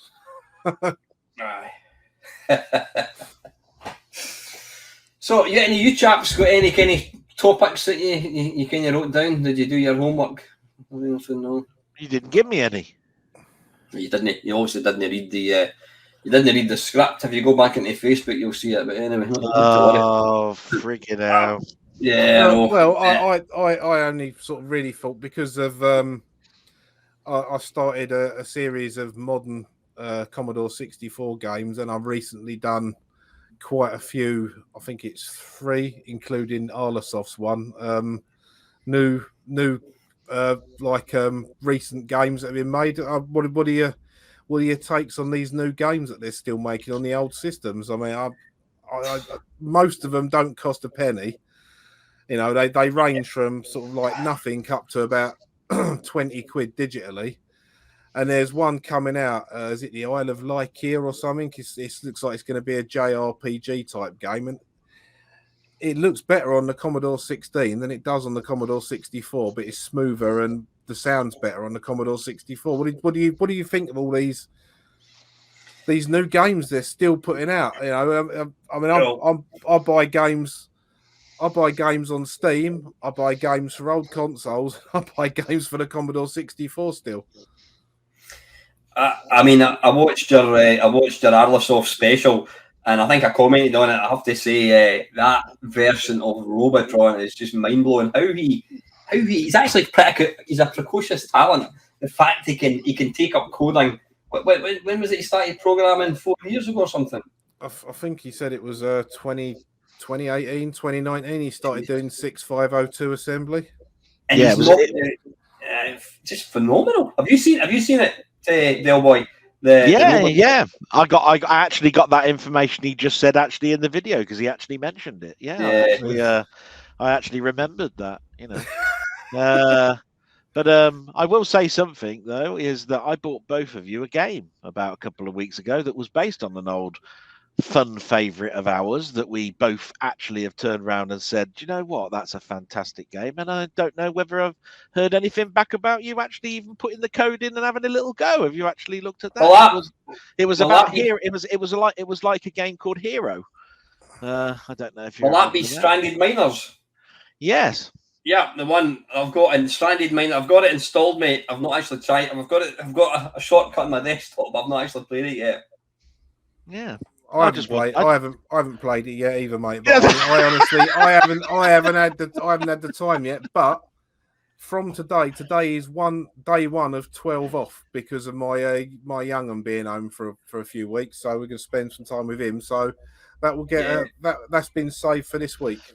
Much appreciated. Honestly, I'm only joking with you fellas. And I know it was cheap as chips. But I brought that in because, to be quite honest, I've always had some type of opinion on somebody making a remake or something. You know, like I sent a link to Alan about a week or so ago saying, look, somebody's just put a scroll routine in Jet Set Willy. What's your opinion, right? I mean, I thought you could bring that up in one of your topics, Alan, on a Friday or something, you know. And somebody actually mentioned it in your stream on Sunday, Alan. Mm-hmm. Now, when it comes to me, I just think to myself, if you've put a scroll routine in Jet Set Willy, then you've just made Trolley Wally. So why am I really that impressed that somebody's gone and put a scroll routine in a game that came out years ago? Other than unless you're trying to do something really, really smooth on a machine that can't do scrolling, like Spectrum or something, you know, like they've done scrolling and some of them are really good, but the majority, everybody was well known, Spectrum can't scroll for shit, right? So if you've tried to do that and make it look good, then I can understand why somebody's done it. If not, then I'm going, why touch something like Jet Set Willy and put a scroll routine in? We all have that answer because I could. But other than that, what really are you trying to say here? What do you think is the appeal of playing a game like Robotron 2084? You can load it up in MAME, you can play it, and Nick has gone and ported it. Well, it's not finished yet. He's ported it. Is it 2064? He's called it, I think. Yeah. He's ported it to the C64. Why would we want to play? Let's be honest, an inferior version when you can just load up. What do you think is the appeal of seeing something from the past? What's the appeal, do you think? Well, I think it's the fact that what we did get at the time was so piss poor that someone can do it with the same system. You know, Nick refuses to use RAM expansions or anything like that. He tries to work in with the confines. I don't know what tools he uses, like whether he makes stuff on the PC which makes things a bit easier for testing. It's just the fact of being able to do what didn't seem possible, I think, and it's mind blowing to see it. I mean, you know yourself with what he did with Berserk. You know, it's like fuck it. You know, when I was saying how good the Redux version was, and you were like, oh, I don't know, it's a bit zoomed in. I don't like this, I don't like that. And then he's like, well, I can do it. And then and then you've seen it and played it. Yeah, yeah. I'm pretty sure though, and if I'm talking out of turn, he can pick me up on it in the comments. I'm pretty sure I did see a post from Nick in one of the Commodore 64 coding groups that he's having an indefinite hiatus, so he's not going to be finishing anything for a while. Yeah, because a shame. I happened to mention to Alan, I said if there was one that I'd like him to actually have a probably little go at, I wouldn't mind seeing 1942 done, because it'd be one of those ones where Elite did an okay game, but they made it, with that wide screen and all the blocky graphics and all that sort of stuff. And I think he'd appreciate doing something with a scroll routine in it. And then if he makes it so that the ships are a little bit more like the size of the Spectrum version, without all that yellow and all of that sort of stuff, if he did it with multicolored sprites, then I'm pretty sure he'd do a pretty darn good 1942. And he could not touch the music and just keep the music as it is, because I think it was 633 Squadron, wasn't it, the music to that? So I think that would be really good. But if he needs to take a break, hey, take a bloody break, mate. I mean, you've done a blistering amount in 2 years. Yeah, that's a sizable chunk, of good stuff. I mean, just Gallagher, Galaxian, and Pac-Man alone was enough, let alone Berserk as well. Well, just think of it this way: let's take a game like Berserk, and Alan will have an opinion on this here. I don't think there's anything to really change. If I look at it, I go, the graphics are functional, nothing wrong with them. If you added a scroll routine to that, you'd get nothing in it. It'd be like watching a Hitchcock film and him taking away the fact that the bomb's underneath the table, right? Because that's the suspense element. If you know that the bomb is under the table, then basically there is a tick down that you know about and they don't, and that's the suspense part of it. So if you put a scroll routine, all you're going to be able to do is see what the next screen looks like, right?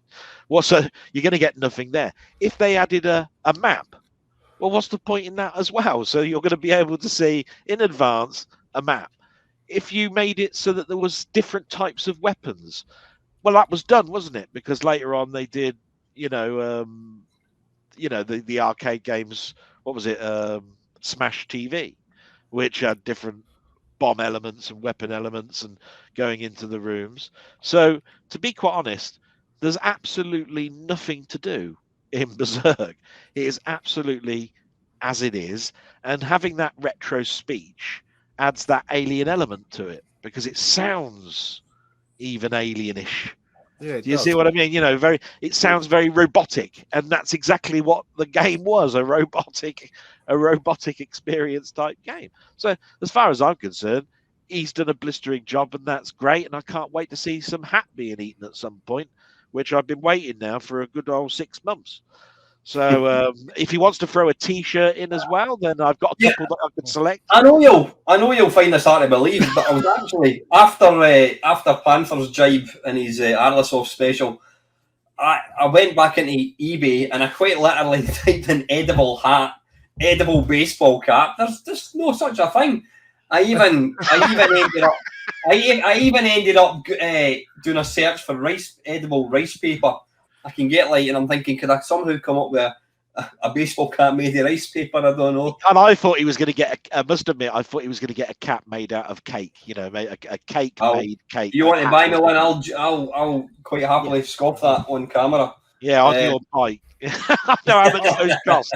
I hope you noticed that in the description of that video, when I put the links in for Nick's website and that, you noticed that I linked to your channel as well, because I mentioned 2 or 3 channels in that video. So I thought I'll put a link in, and one of them was yours, so you can have an even bigger audience coming across to watch you eat said hat.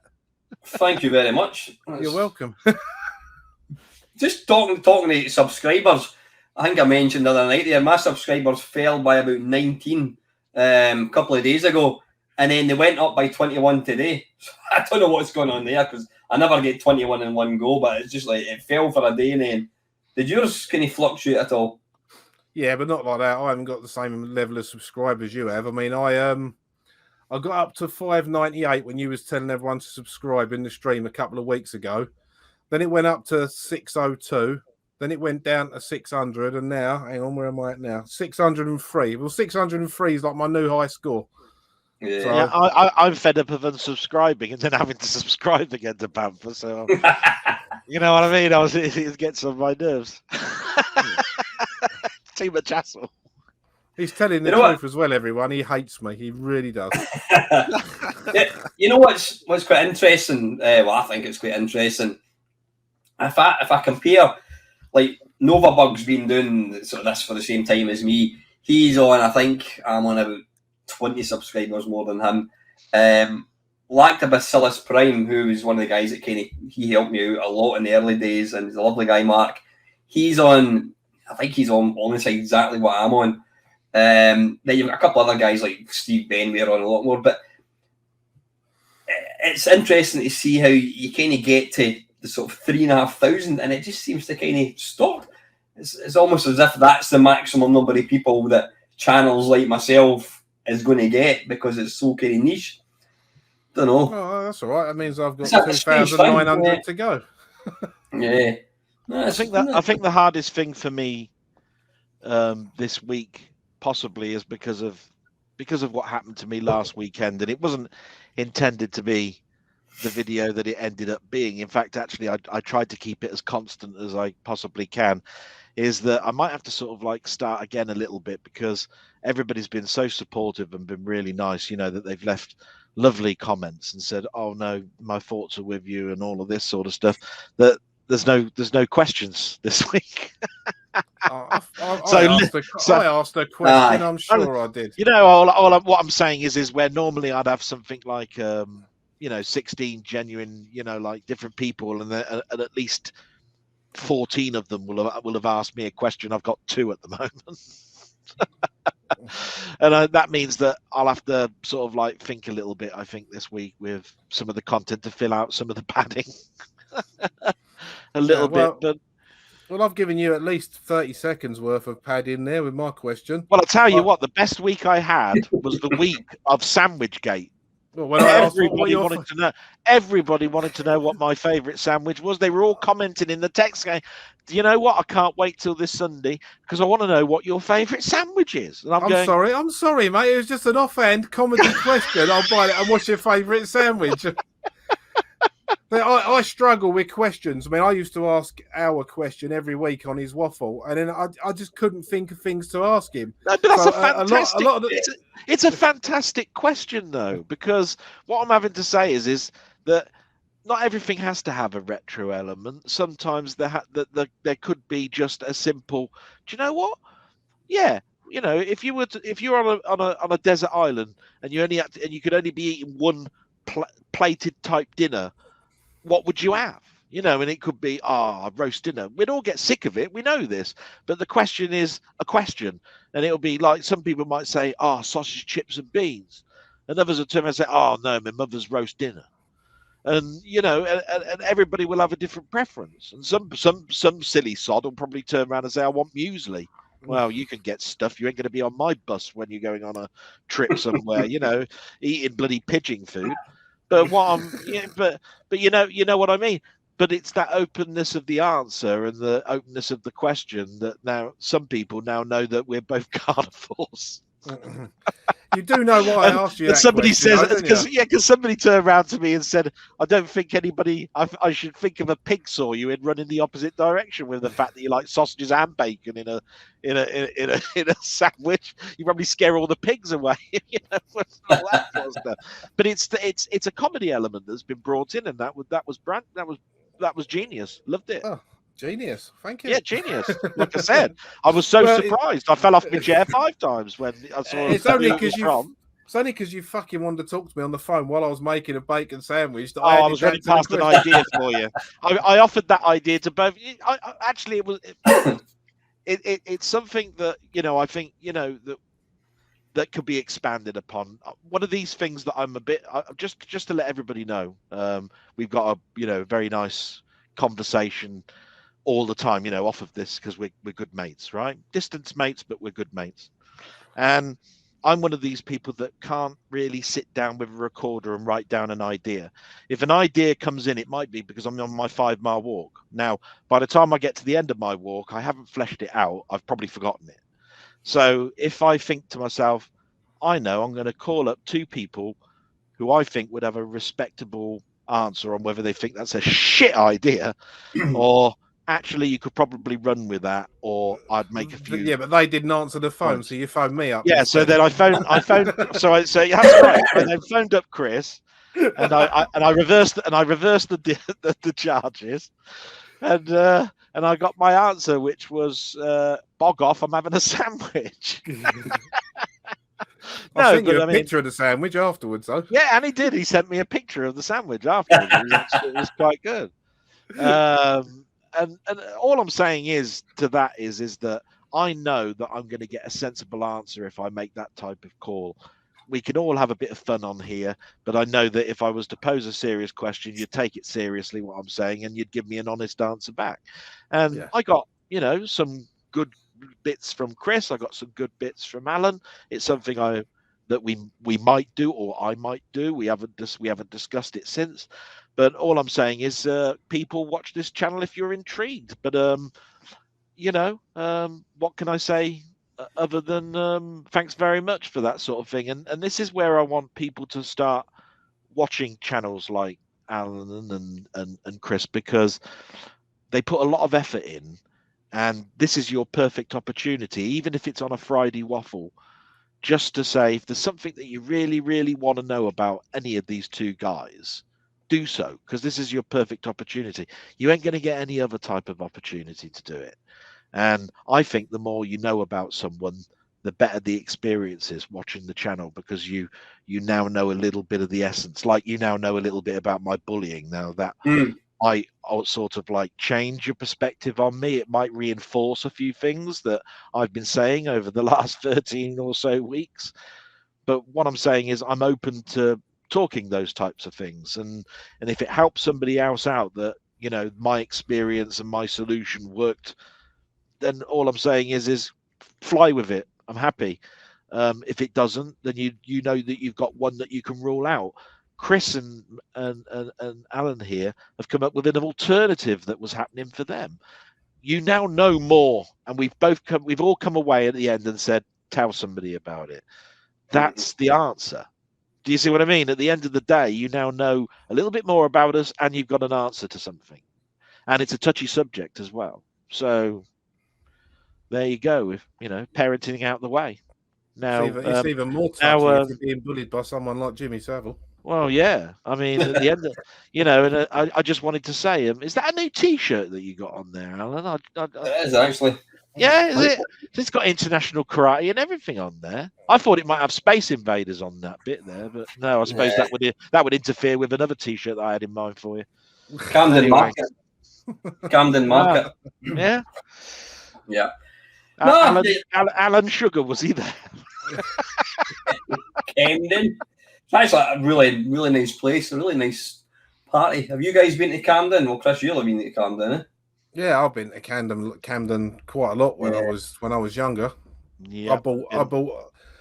I was searching around trying to find, this is before eBay, trying to find the album Licensed to Ill by the Beastie Boys on tape, because I only had a tape player at the time, and I couldn't find it anywhere, and I managed to find a copy in one of the shops in and around Camden Market. So yeah, it was always a good place when I was younger.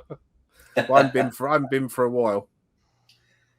Oh, that's a lovely place. Whenever I used to travel from where I work in the Midlands, and I had to go to London, and I had to do that at least once or twice a week for quite a period of time, about 6 months. I used to go to Camden because I was told that there's a lot of different things that were going there, and I'm into, as you know, my soundtracks and my comics and so forth. So I was told pretty much where all of the stops were on the tube on where I should be going. Somebody told me that used to go to London a lot and say, oh, if you're into comics, right, there's one here, Forbidden Planet's over here, right? You can get on these 2 trains. You'll be in and out of those ones within your lunch hour. And they did it with me once, and then I followed that route all the time. And Camden was on one of those routes. So yeah, I'd been to Camden.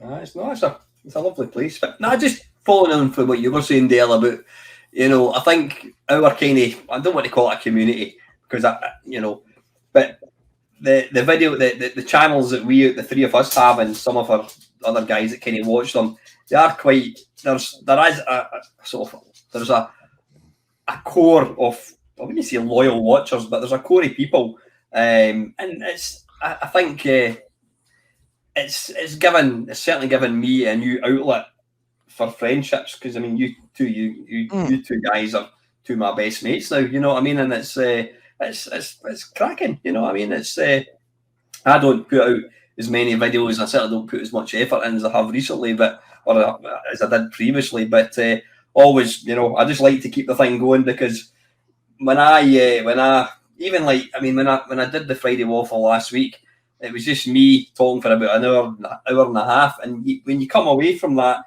you feel like you've had a catch up with your mates, and I'm like, actually, I was the only one that was doing the talking, but just the interaction, it's fantastic. It's absolutely fantastic. Have you any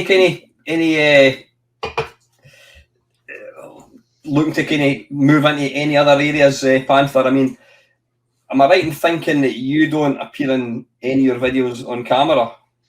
I don't think you. Apart from the Sid one I did with Luke Ozer. No, Aye. Most of my ones, I'm quite happy to do the voiceovers. I'm not worried about being on camera, but I try and let the game speak for itself. I mean, I could quite easily, with the setup I've got here with the OBS camera, I could shrink myself down using this green screen, have the game behind me. I have tested it out, but I don't know. There's a lot of people that do that have the little square in the corner, or somewhere on the screen, and you do, like, you normally start full screen, you go small, and you go in and out. And I think when I was first doing my channel, I was kind of taking a riff off of you and Luke Ozer, and he has his little square up when he does his ones, and you like zoom in and out. And I thought, well, I'm actually not going to bother with a camera, because half my videos are just going to be music. So I never bothered with it. But I had appeared on camera before on my friend Carwin's channel when we was doing our like science fiction watch-alongs and stuff like that. So it's not a case of I'm not happy to be on camera. Oh, do you still do those? We haven't done for a while, because Carwin, he's better now, was unwell at the start bless of the him. year. And he's been fixing up his house. I think he said he was digging a swimming pool as well.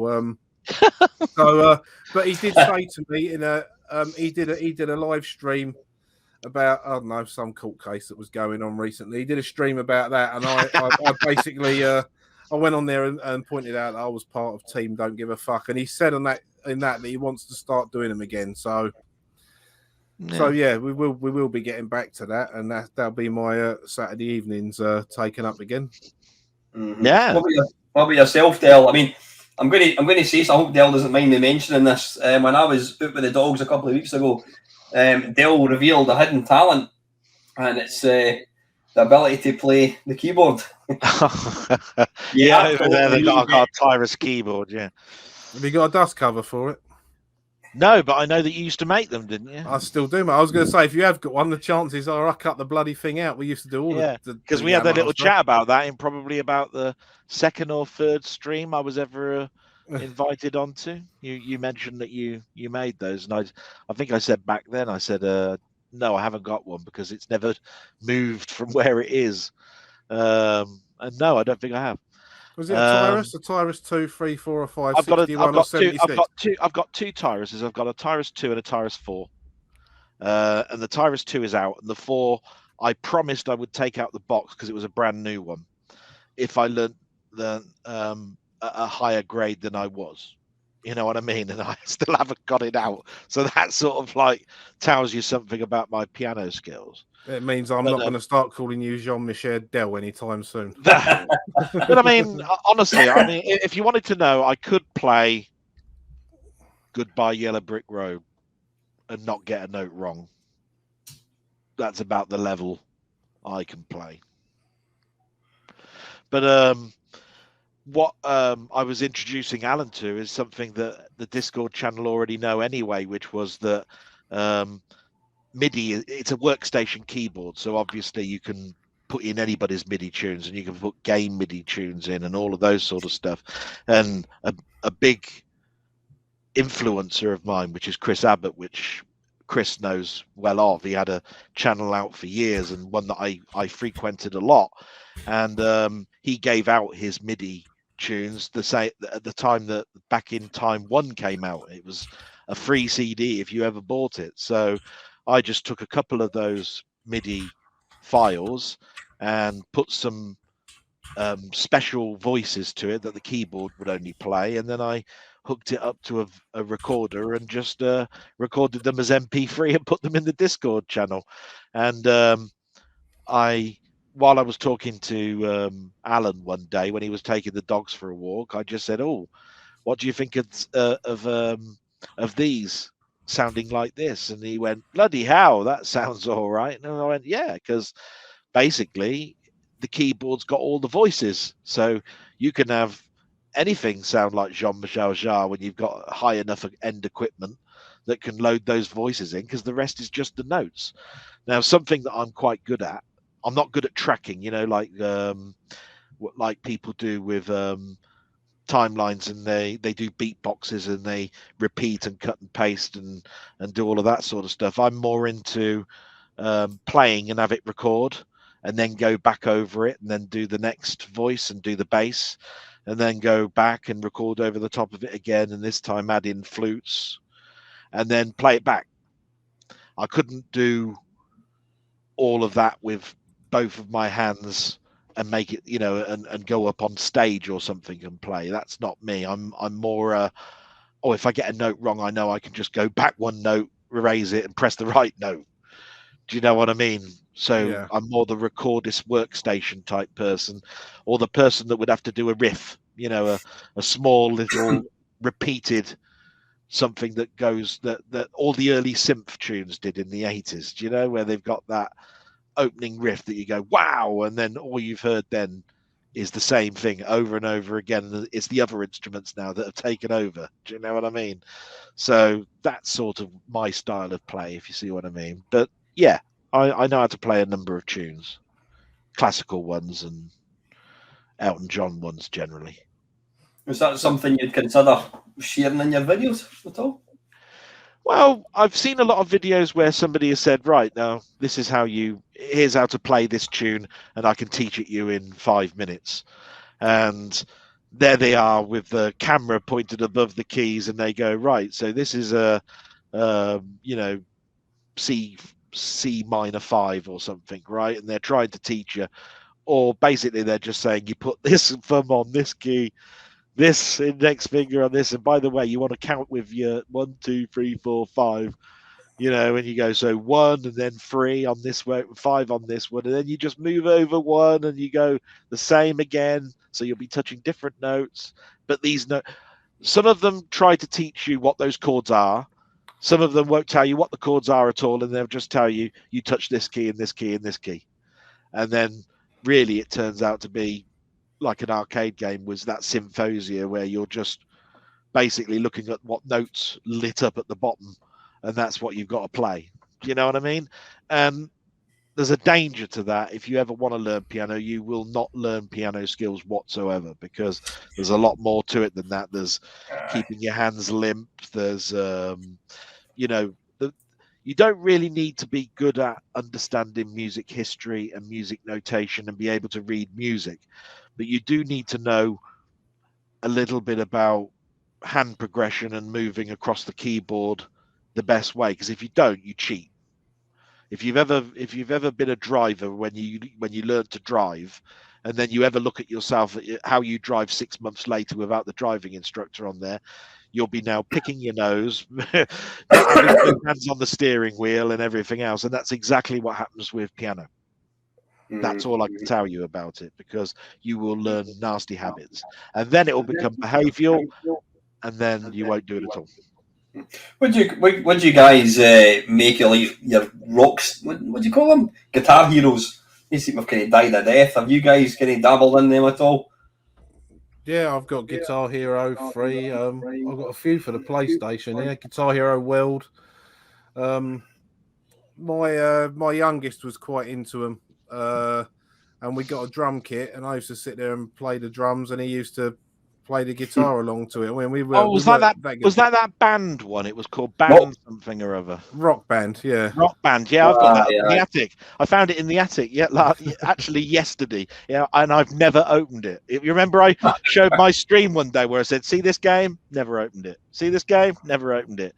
I've got that box. It must be that eye, and it's got all the kit in it. Never opened it. Up there in the attic.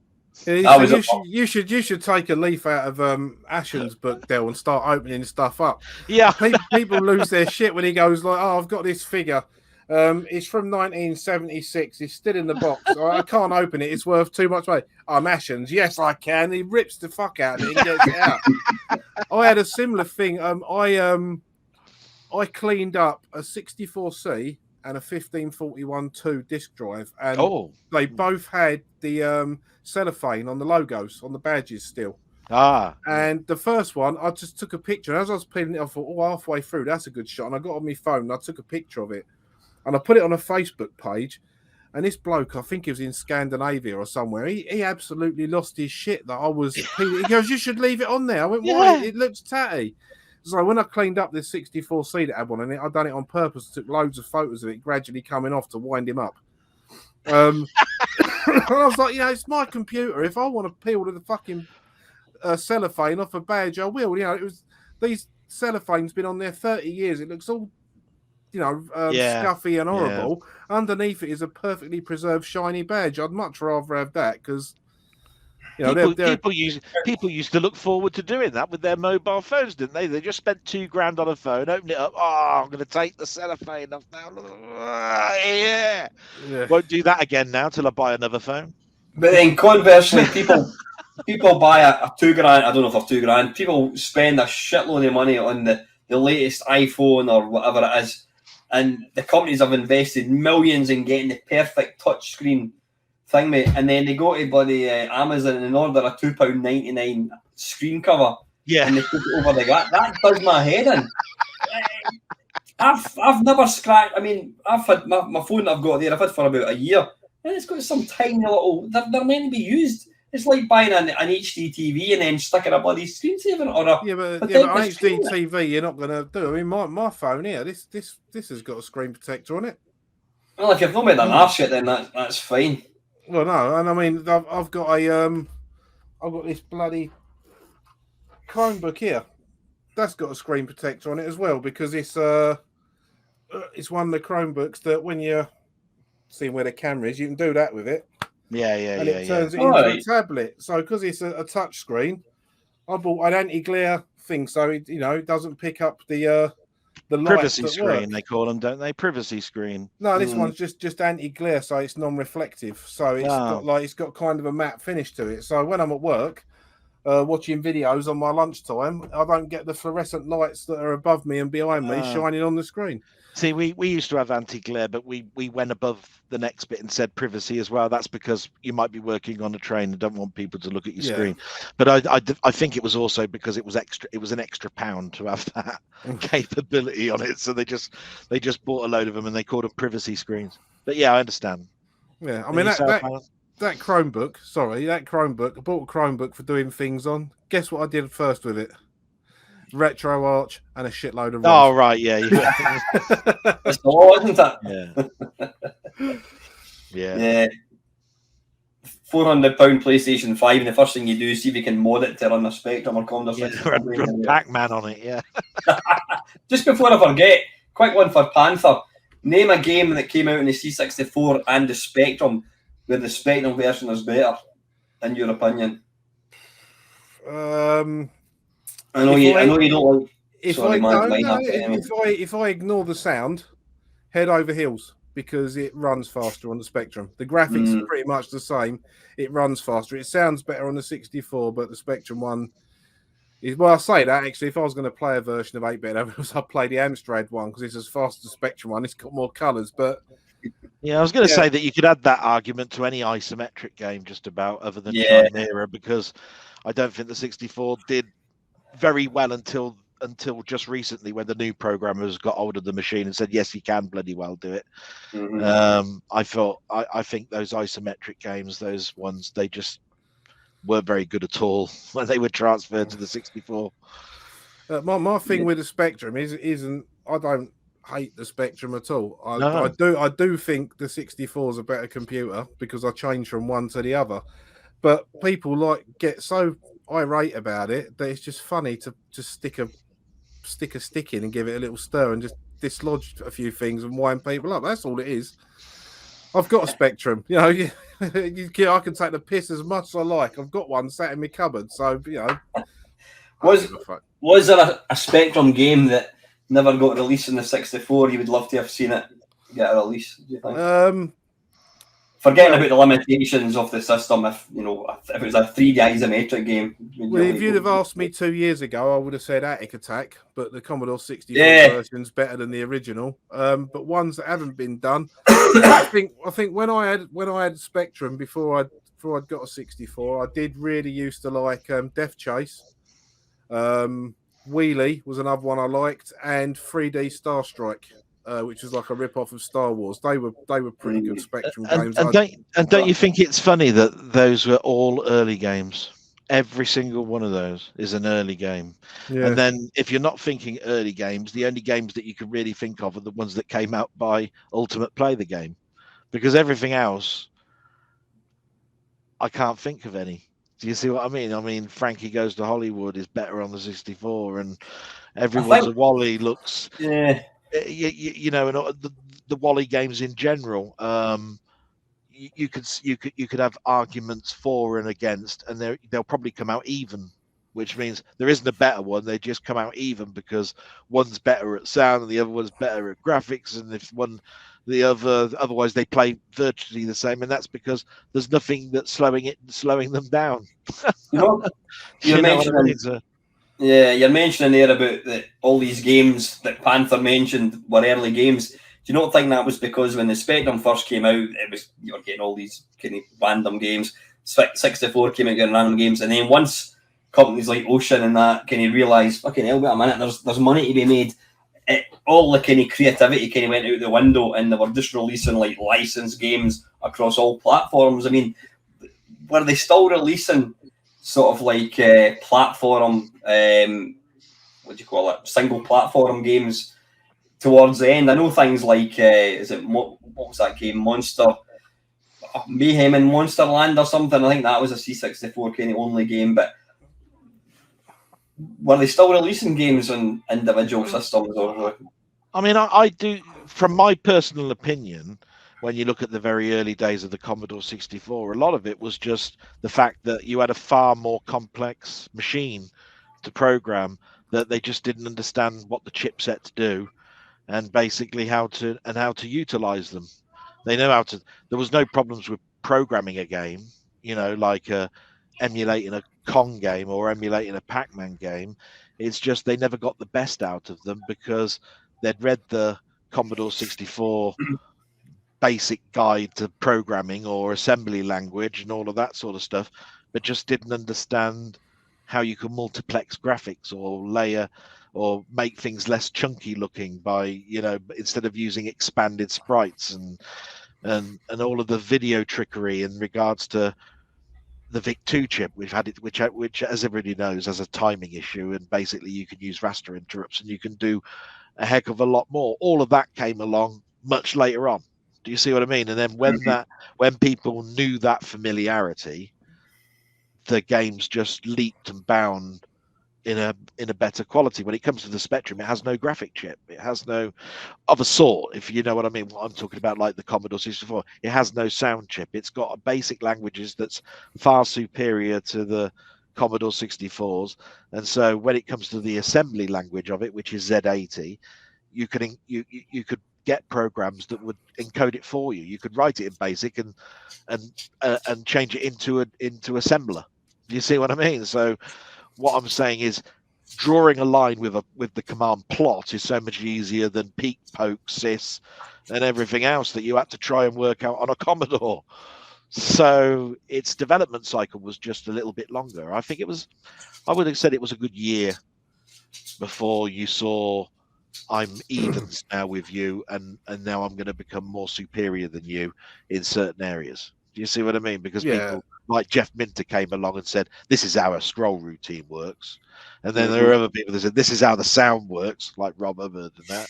And then there's other ones that turn around and say, yeah, and if you want to have thousands of things on the screen with no slowdown, this is how you do it. Whizball, blah blah blah. You see what I mean? It's just like, and then parallax scrolling. It's like, oh, you want to have some complexity? Here you are, one scrolling going in one direction, one going in the other on two different planes, and it was like up your spectrum. That's that weren't going to happen. Do you know what I mean? And that is the fundamental of having graphic chips that are custom. You will get the best out of it, but it will take you an age to get it to do anything like, good stuff for the first year or so. That's why Defender of the Crown is just basically flat drawn screens, with a few graphical tinges here and there with the horses. There ain't much else in that. It's static. And that's because, I can draw.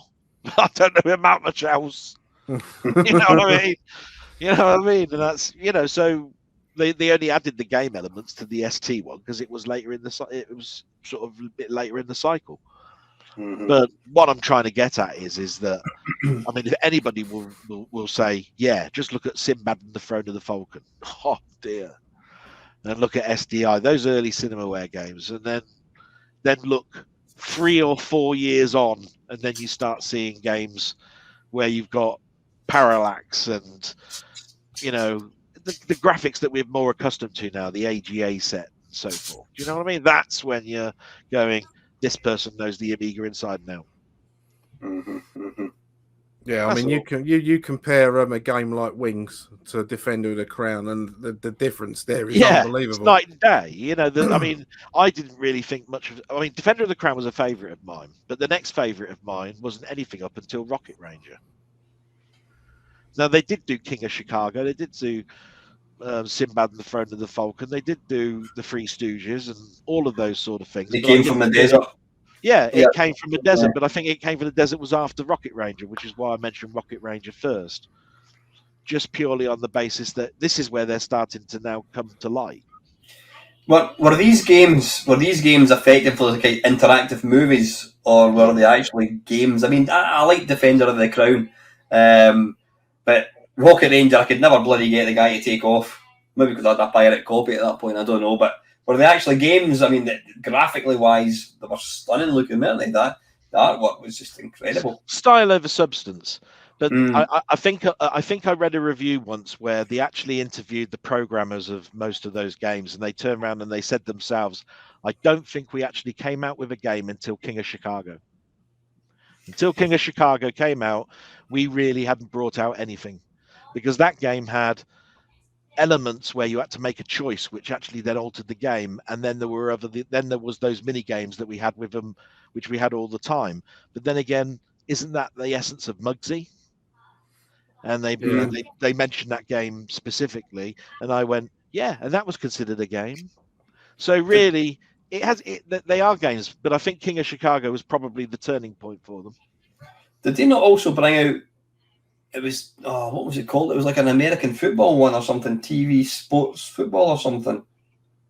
First one of their sports range, and they did a boxing one as well, and a few others. But that's where they were branching out from being just a cinema turning into a game type thing. That was where you actually were a coach of some sort, where you actually had a few more extra bits to do.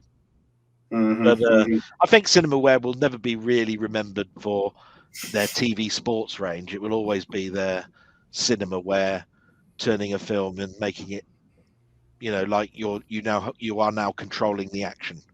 You see what I mean? By the way, if you can hear loads of explosions in the background, I think the Royalists are letting off fireworks at the moment. Oh, bless them.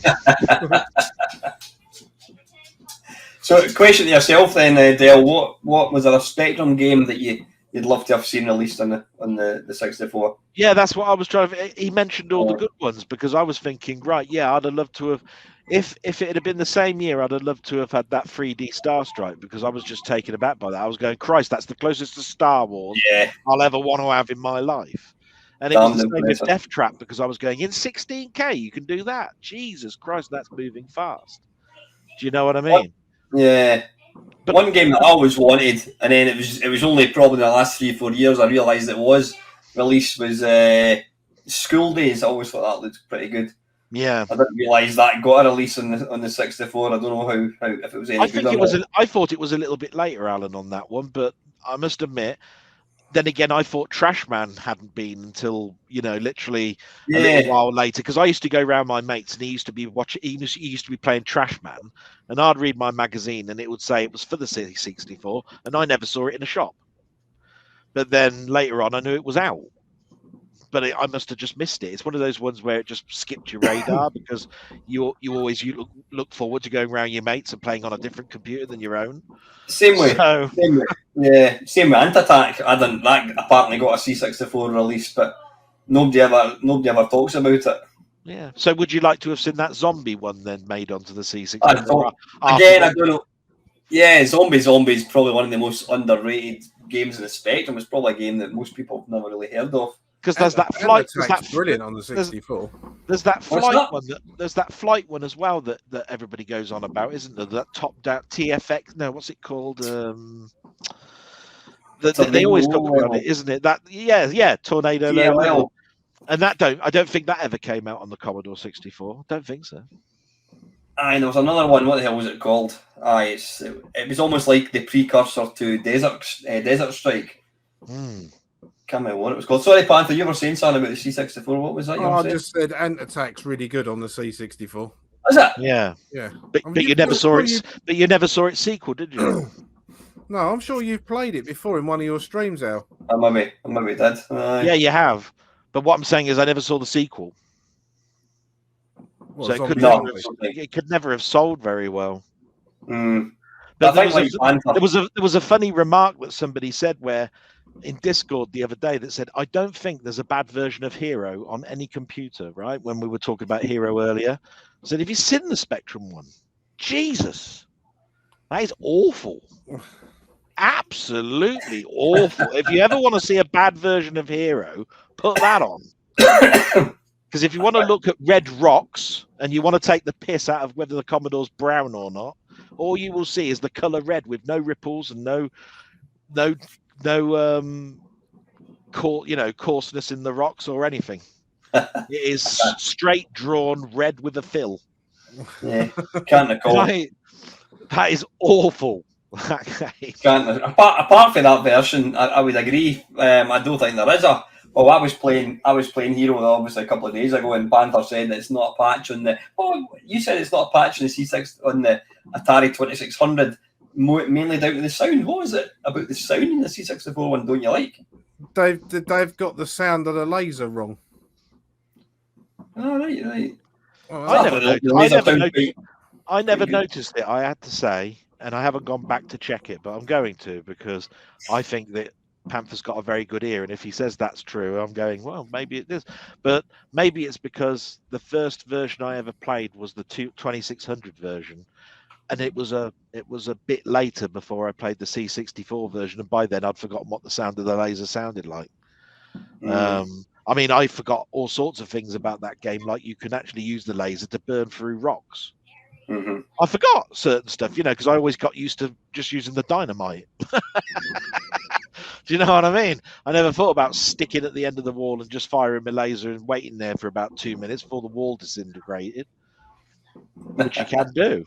So, you notice most of the early Activision, games, there wasn't a lot to choose between, like the Spectrum, not the Spectrum one. There wasn't a lot to choose between the 2600 or the Commodore 64 or the Atari. They all used quite kind of basic graphics, weren't they? Yeah. What do you think about that, Chris? Would you agree? Yeah, to a degree. Although I did miss half the question because I was trying to find Hero and I can't get the sound to work on it. So, I mean, I'd agree with what Al's just said, but I also know that I think David Crane put something in the works in regards to, I don't want you to go over the same amount of RAM as we did on the lead machine or something, you know, or not go above 16K or whatever it was, even though the machine had far more. I think the programmers therefore were a bit restrictive on what they could do with graphic finesse, because it was simply a commandment from higher aboves to say don't go over this level of memory. And then therefore you've got very little to play around with in enhancements.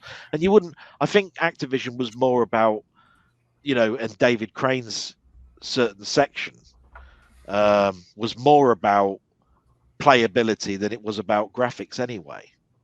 And I think it's because they came from the 2600 days. You didn't have anything to play with. Anyway, here we go with Panther.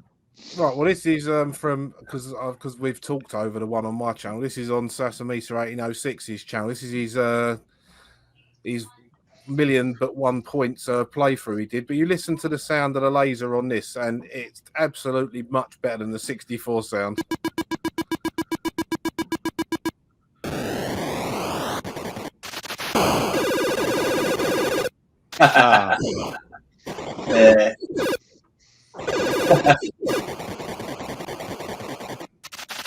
And the walls flash as well. Yeah. That's what a laser should be. Yeah, definitely. Yeah. So I found they just weeded out on the laser on the Commodore 64. The actual game does look nice, but it should have flashing lava walls and a meaty laser sound. Other than that, it's fine. It's a great game. It's a really good version. But as far as I know, if you want the best of both worlds with the graphics and sound, then the ColecoVision version of Hero is the one to go for. It's got similar graphics to the 64 and similar sound to the Atari. So I played the Coleco version only on emulation, I have to say. And the thing about what I was talking about in Hero and the 2600 was I actually played that on real hardware, and I played Hero on the Commodore 64 in real hardware. And I don't know whether some of the things that I'm listening to now is because of emulation. So I do have to say there are subtle, because somebody mentioned about Gyrus the other day, didn't they? They said, oh, it's because it was written in NTSC and we're playing it on power, so it flickers more. And I'm going, do you know what? I didn't think about that. Maybe that was it. Or maybe what somebody else was saying was it's because it's supposed to be on a TV, not on a... and not supposed to be on a flat screen like we've got at the moment. And I'm thinking all of these things, they actually make sense, but I don't know whether any of them are true. All I remember was when I played Gyrus, I went, this is perfect. And I don't remember the flicker. But now there's flicker. Yeah. It's like Elite. I loved Elite in the C64, and it's now people go, oh, it flickers. It doesn't really, it never bothered me one little back then. That was the game. That was the game. That was so much of the game wowed you that you just didn't really notice it too much. They tried to do some extra things as well, like get rid of things like make things look more 3D by getting rid of the backline drawing. You know, so if something is spinning in 3D, you'd be able to see the other side of it because it was transparent. They used hidden line removal so that it looked like it was 3D. So you add that to the fact that you got a slower processor and you're going to get flicker. Yeah. You see what I mean? So I'm looking forward to as far as I know, they're being built now, getting my Ultimate 64 Elite, you know, the FPGA solution, because the Mega 65 was too much money for what I'm going to use it for. I've got SID chips. I bought 2 joysticks as well to go with it, like old school. Actually, I'll show you them old school joysticks. I can get one of them from over here. This one will do. It's nearest. I've got 2 of these joysticks, and normally I've been seeing them for going for like 40 quid. I've got 2 for 28 quid, I think. The TAC2 ones. No, Suncom Slick Stick. Oh, okay. I thought I saw. They're the originals. They're the original. Yeah. Oh, I was trying to get one of them a couple of years ago. All the Suncom branding on it, but they're nice. And they're Oh, nice. Yeah, I got 2 of them for 20 odd quid. I was well happy with that. And I mean, this one's got a little mark on it, but that was shown in the auction. But there's one that's being sold on its own, I think, for 19 quid, and it's got half the sticker missing, and all the red on it has gone orange through sun fade and that. But these are like fucking brand new. I was going to say, at the time that you were talking about your win, I think somebody said, yeah, look on eBay now here, they're $59.99. Yeah, I mean, I don't know how well my camera's going to pick that up, but look, you can see it's Clean as hardly anything, been innit? used. Yeah, clean. So yeah, that was that. So I've got my 2 joysticks, I've got my 2 SID chips. I've got a mate sorting me out a bread bin case and a nice keyboard that's not going to need retro brighting, just clean up hopefully, and then yeah, I'll have another permanent Commodore 64 setup. I've got a mini under my telly. I've got my 64C with the SID-FX in on the desk in front of me because that links up to this computer for recording. Yeah, and I'll have the Ultimate Elite one as well, and that means it's basically the Ultimate Elite's basically got what the Ultimate cartridge that you've got, Al's got in it, plus loads more.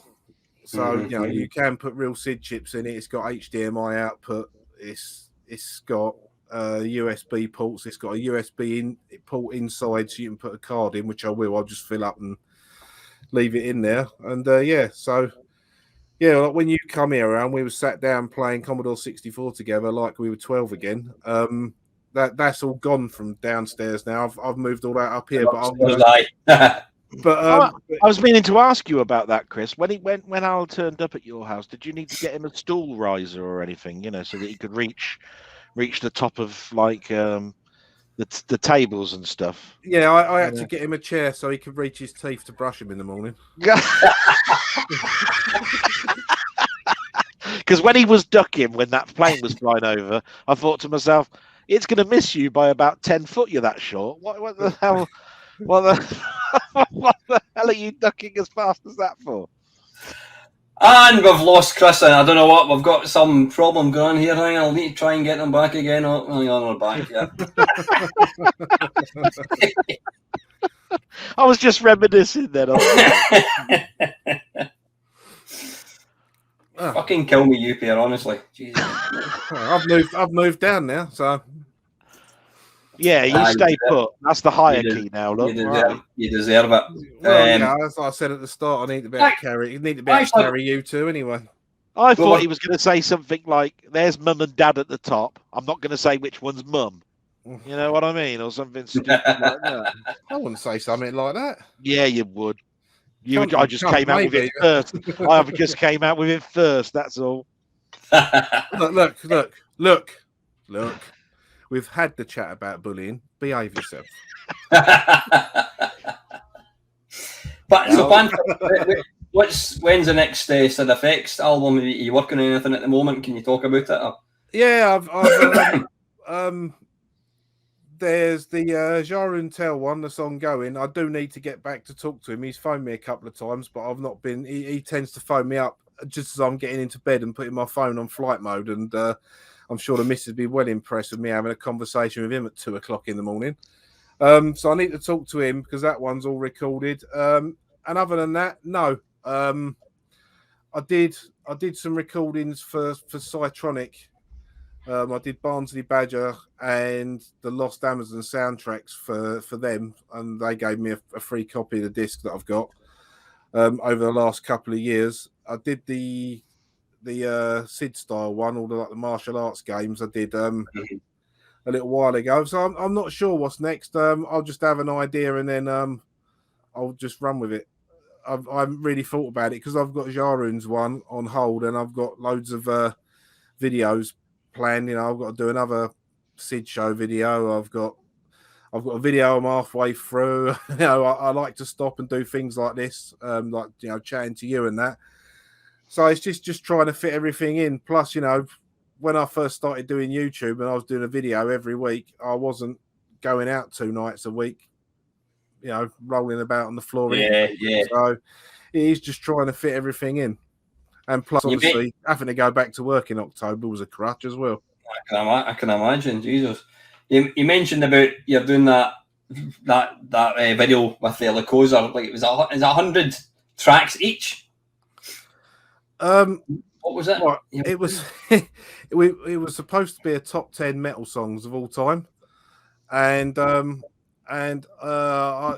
said I'm having trouble just choosing 10, and he said he was having trouble just choosing 10, so he was going to do a top 20, and then it ended up. Did you say you had a problem finding 10, or did you say choosing Or 10? a choosing check 10? on it. Oh, sorry.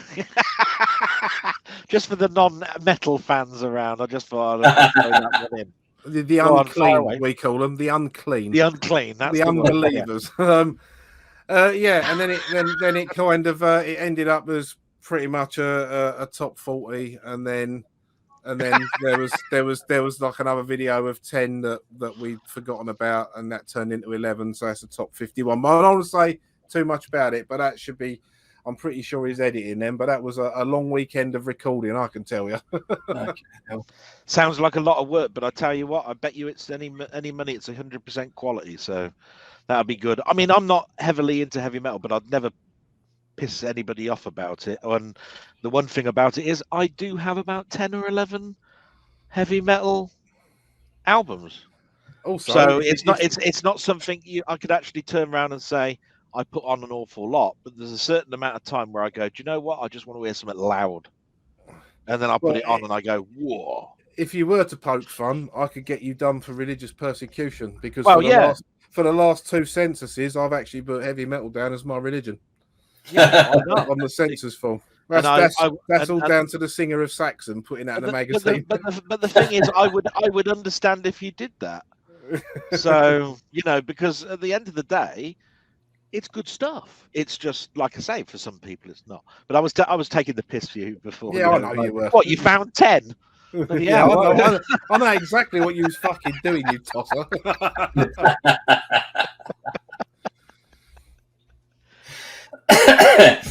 Is there a game that I get asked this all the time?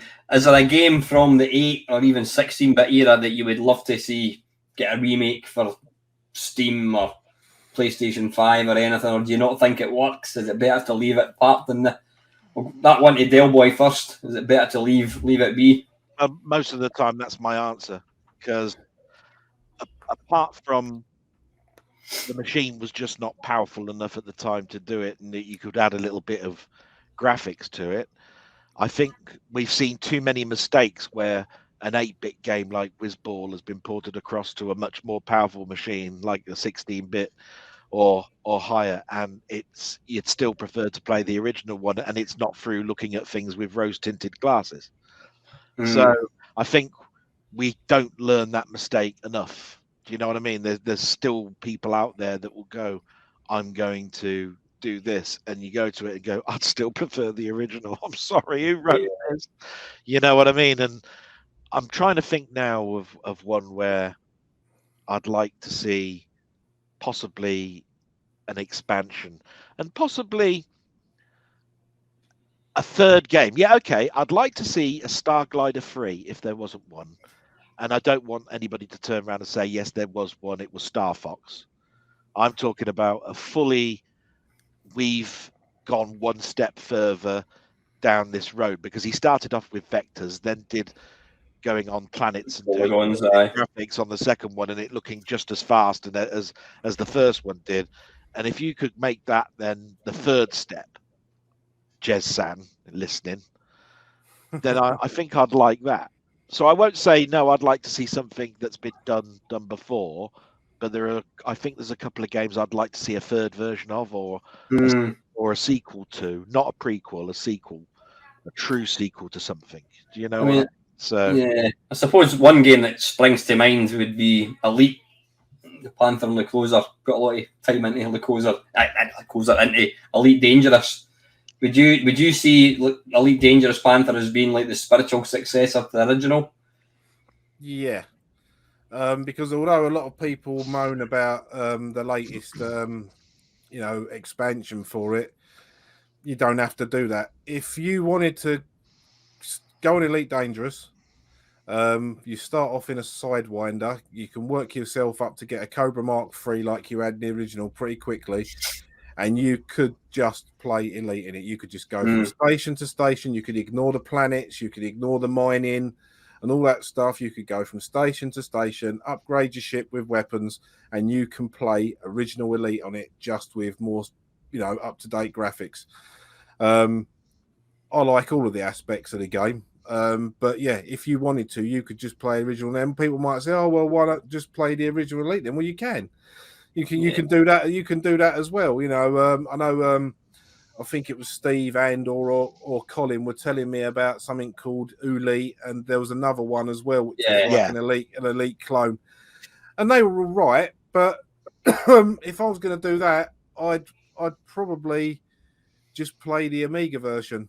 That had like the more filled-in graphics or what have you. But I'm quite happy with the new one, and like I say, you can just play it as a space trading game. There's a lot to it that people don't seem to realise, but you don't have to do all that if you don't want to. I mean, I can't play it for toffee, and I don't play it, but I'll watch yourself and Lacosa playing it, and it's going to be one of the most graphically impressive games that I've ever seen.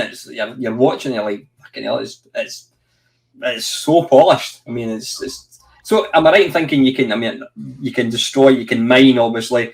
Can you actually get out and walk about in space stations as well? Can you? Yeah, so can now. As well. Yeah, you can. They've added. People call it a tacked-on first-person shooter. They're just tacked on, but you can land your ship on a planet. And all right, when you get up out your ship, there's like the cockpit dips, like you're standing up. It goes to black, and then you appear under your ship. You don't get to walk through your ship, which I'm quite glad about. I don't know what people are excited about it. They moan already about running through the space station. So why would they want their ship to have interiors? But yeah, you can get out your ship, walk around bases, assassinate people. There's loads of different missions to do. You can get material. I've got a fleet carrier now. And you can get out of that and walk about on it and sell stuff on there. Use it as it's like a mobile mini station. So yeah, there's tons of stuff to do on it. So hours wise, what are you up to? About 1,200, something like that. Okay. I was only going to say that when Al came out with that question, it's such a hard question to answer, though, isn't it? When it's thrown at you, because I was thinking, straight after that, I was going, I wonder if somebody has done a new version of Virus or Zarch and got the control method to work, because that'd be nice. Or, you know what I mean? And then I was thinking, I wonder if anybody's thought about bringing Wing Commander back. Well, I'll tell you one that did work. You know what I mean? I'll tell you one that did work. I bought, since we was talking about CinemaWare, I bought on Steam the updated version of Wings they done. Yeah, they did yeah. And they've done a bang up job on that, because they've not taken any of the game away. All they've done is they've improved the graphics. They've put so you've got someone reading the dialogue rather than just music and stuff like that. And especially on the scrolling bit, isn't it, where you've got the plane overhead and you're shooting all the things on the ground. That looks totally polished now. That particular section. And the bit where you're actually in the flight simulator part of it, where you're taking out the balloons and stuff like that. Yeah. And doing the dogfighting, that's smoother than an A500 could do it by quite a lot. And but it still feels the same. It still feels like the same game. And I think that's what you want. That's what I like with Elite Dangerous compared to Elite and Frontier. It feels the same. Yeah. I've got a thing on Gamebase, and it's basically it's like updated remakes of old games, and fucking hell, 99% of them are absolutely abysmal. You know, things like it was called Kung Fu Master, and they used polygons and that. It's just bloody awful. But I've mentioned this before. The one game I would love to see, as long as they were faithful to the music and the graphics, would be Way of the Exploding Fist. If they just kind of brought it up to look real. I mean, I don't know if you've seen any like the latest, what do you call it, Mortal Kombat 11. You've got all the death moves. The graphics are just mind blowing, and I would love to see them. Oh, that's when you see the arms break and the heart pumping when you punch. The graphics are beautiful. I'd love to see Way of the Exploding Fist, but like Panther says, it's got to be done. It's got to be true to the original. Keep the Sid music in, or whatever. I'd love to see just what it looked like, and maybe do the same thing to Rocket Ball as well. I remember my mate turned around and said that he'd played it for hours and hours and hours and hours, and he played it for months. And he said, "I didn't see my fist explode once." Is that the end of the? Is that the end of the game? Because I haven't found it yet, and I just dropped my head and went, "Fucking Jesus Christ, what the?" One of my mates. It's just a. One of my mates is he does cook soul, but he's also a black belt in karate, and he said that Way of the Exploding Fist on the C64 is actually a pretty damn realistic game, but you've got to use it with keys. It's great. As far as karate games go, he says there's nothing really better than that. Well, Karate Champ was in our taxi rank when it came out. So when Way of the Exploding Fist came out, I thought actually it looked better. Now, I don't know if that's because of my eyes or whatever it was at the time, because they are already red and white. And the whole thing looked like a big tournament like this, and the graphics were quite small, but you had the controls where it showed all the arrows and so forth. But I still thought that the use of the color in the background for the Commodore 64 and the sounds and the fluid movement was above Karate Champ. I thought it was above Karate Champ anyway. But I don't know if, and that's unusual, because you'd usually say that the arcade one would have far more fluid or superior graphics in regards to movement, like finesse. But I think there were more frames on the 64 version. I do. And then Archer McLean came along with and then when he karate and showed him how to do it properly. Yeah, exactly. not necessarily Way of the Exploding Fist. I mean Karate Champ. I mean Way of the Exploding Fist is good. I do prefer International Karate Plus out of all of them myself. But that's the one I used to play a lot. I like having the third computer player. So even if you were playing with a mate, there was still a computer player, and you both go and beat him up, and then you just slug it out between you. Was there any other games that had sort of AI control like that had 3 players? I can't think offhand. 3 players. No, I can't remember any. Can't remember any. Listen, guys, finally the last one. What is now? Dell did kind of touch on this in his blog last week. But what was there a game that was your biggest gaming disappointment, but strictly 8-bit? Was there a game that you couldn't wait? You were looking at the reviews, you saw the wee screen updates and Zap, you think, I fucking can't wait to get this. And then you got it and it was shit. Cool, blimey. 8-bit only. I'll tell you mine when give you guys a chance to think of it. And again, I've mentioned this before. I think we've just touched on the original game. It was Way of the Exploding Fist. When I heard they were bringing out a sequel, I was ridiculously excited. And then there was all these screenshots of it's like a scrolling landscape. And you thought this is going to be amazing. And it just, I don't know. There was a lack of moves. And that it was, there was very few kind of moves. However, they did kind of redeem it, because on the back they put on the 1-on-1 fighting, but rather than having the yin yang, you actually had a power bar, and that was one that I played. We guys topless baseball caps, and they used to kick the shit out of each other. So I bought it, and then I never ever played the actual adventure part of it. But that game was the one I was disappointed when it came out. What's the name of it? I had it on the tip of my tongue then, the one that I was going to do, and I can't remember what the name of the title was. Just bear with me a minute. Well, yourself, Panther, can you think of anything that you thought you were looking forward to? Yeah, I mean there was quite a few arcade ports that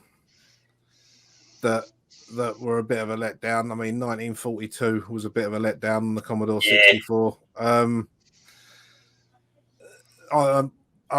just thinking. I mean, like ones that I'd seen in Zap. I mean, like I know you're not really a fan of like Sanxion or Delta, but I do really like them games. There's a lot to them when you get stuck into it. But yeah, I think it's 1942 was a big one when that was coming out, and I mean, Elite redeemed themselves with Commando and which I think was before 1942. Ghosts and Goblins, yeah. Well, I didn't even hate Bomb Jack on the 64. I thought it was No. all right. I thought it was all right as well. It was nice and fluid, but it suffered from what you were saying about Berserk Redo. It was just too, it was too zoomed in. The graphics were too big. Have you not tried the Bomb Jack Beer Edition? I'm sure that's out on the 64. Bomb Jack DX or something. I'm sure that's come out now, but that's kind of made the graphics the size they should be. Mm-hmm. I've never seen it. I wasn't a fan of. I wasn't really a fan of Bomb Jack the game, but I thought the C64 was all right. I thought the music in it was fucking brilliant. Yeah, and I'll offer up 1942 as my answer to that because I remember looking forward to that, and it wasn't the best version ever. It was everything was too big, and being on a landscape screen, it was just like you didn't have a chance to do anything. Yeah. I don't know if I was, when it comes to my game, I don't know if I was excited about it, but there was one of was the biggest disappointment that ever came from it, and there's still only one redeeming part of the whole game, and that was Knuckle Busters. Because I can't remember if I ever actually turned around and said those graphics look great or anything, but I remember reading the blurb on it saying this sounds like an interesting game, and there was no way that I could actually turn around and say there wasn't one redeeming thing about it, because when you listen to that music you go wow, but when it comes to the game itself and what the actual back of the box says that you're supposed to be doing in it, I'm going, what the fuck's this? Yeah, I bought that. I actually bought that. I bought that on the strength of the Rob Hubbard soundtrack, and lived in the hope that the game would be all right. But it's just literally, if you don't just continually run, you get killed. It's hard to kill anyone else in it. You jump up and down. I know it's based on some arcade game, and I can't remember what it's called now. But it's just. It had lovely smooth scrolling and a lovely soundtrack, and that was about it, really. It was super fast, but it was so fast you couldn't do bloody anything, because if you're running along, you either ran into them or they ran into you because you stopped. Yeah, and the guys were kind of stuck to you. So when you turned and ran to the right, they would turn and run to the right, and you're trying to get them off your coattail all the time. Sometimes they were so close behind you, and you thought it was a ghost of you running along. That was leaving the trail behind you. But I can't remember if that's in the essence of the question, which is something that you were really looking forward to, which ended up being a disappointment. I can't remember if I was really geared up to say that I was looking forward to it. But it's one that I know ended up being a real big disappointment to me. There are loads like that, like Miami Vice, and I can mention a ton and go, oh wow, that's unfair, because I don't think I was that geared up to say Miami Vice. I was really. Now the game I was trying to think of, and I still can't think of it, and I'll bring it up in my Sunday stream. It's going to be one of the Activision big ones, like Alter Ego or something, right? They did one that I was really looking forward to, and when I actually played it, it was not what I thought it was going to be. And it's not Little Computer People, and it's not Alter Ego, but I do know it was a similar type thing, and it weren't the Fourth Protocol either.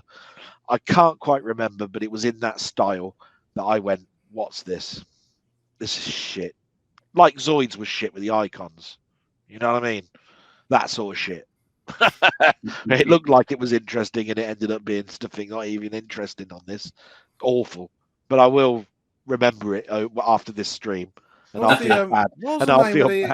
The name of the game, it had a like a blue face on there. Was it Deus Ex or something? Deus Ex Machina was a interesting prospect of a game, but it ended up being no game and a fantastic soundtrack. Yeah. All you did was move a square either back across to get the DNA spinning, or basically you had a block that you had to stop things hitting the center of the screen where some cell or something was trying to generate, and all you were doing was just moving the blocks like this around, and then suddenly you were a full-grown form, you died, and that's birth to death, and that's the end of the game, and that's pretty much it. Well, at least you had something to do, unlike the game Tubular Bells. Yeah, you never seen Tubular Bells on a Commodore 64? It basically plays a not very good SID rendition of Tubular Bells by Mike Oldfield, and it's just loads and loads of the old Windows screensaver where it draws like the triangles in all the different colours around the screen. Yeah, spiral. no, not even a spiral. Well, it's like triangles of colour going round the screen. Oh, yeah. It's literally that, and loads of things that look like fireworks, and it's basically music, and you just watch it. And I don't even know if I've got it in. I must have it somewhere. I'll find it, but it's it's just not a game. It's a commercial demo, if nothing else. But they attached, Mike Oldfield's name to it and used the same picture from the album cover on. Was it brought out by Virgin Games? I don't know. It was brought out by. Well, you know what I mean? Because being as Tubular Bells is synonymous with Richard Branson and the Virgin label, I'd be very surprised if they did a Sid version of Tubular Bells and it wasn't come out by Virgin Games. Sounds a bit like Psychedelia, only less involved. I remember when Psychedelia came out. Yeah. Yeah, that was. I mean, Jeff Minter just pushing boundaries even back then, and he's continued to do that. But I don't think anyone really got it. But aye, the only other honourable mention for a game that I loved the original, and I was looking forward to the sequel, and it was shite, and it was Year Kung Fu 2. Ah, yeah. Garbage. The original. I personally think the original on the C64 is a great version, but I think the second one is just complete pants. Right, you ready for this? Yeah, go for it. I'll tell you which channel I've robbed this from in a minute. CRL. CRL, yeah. Oh, it's only playing out the right speaker as well. So you could change some of the graphics and what graphics they were. There you go.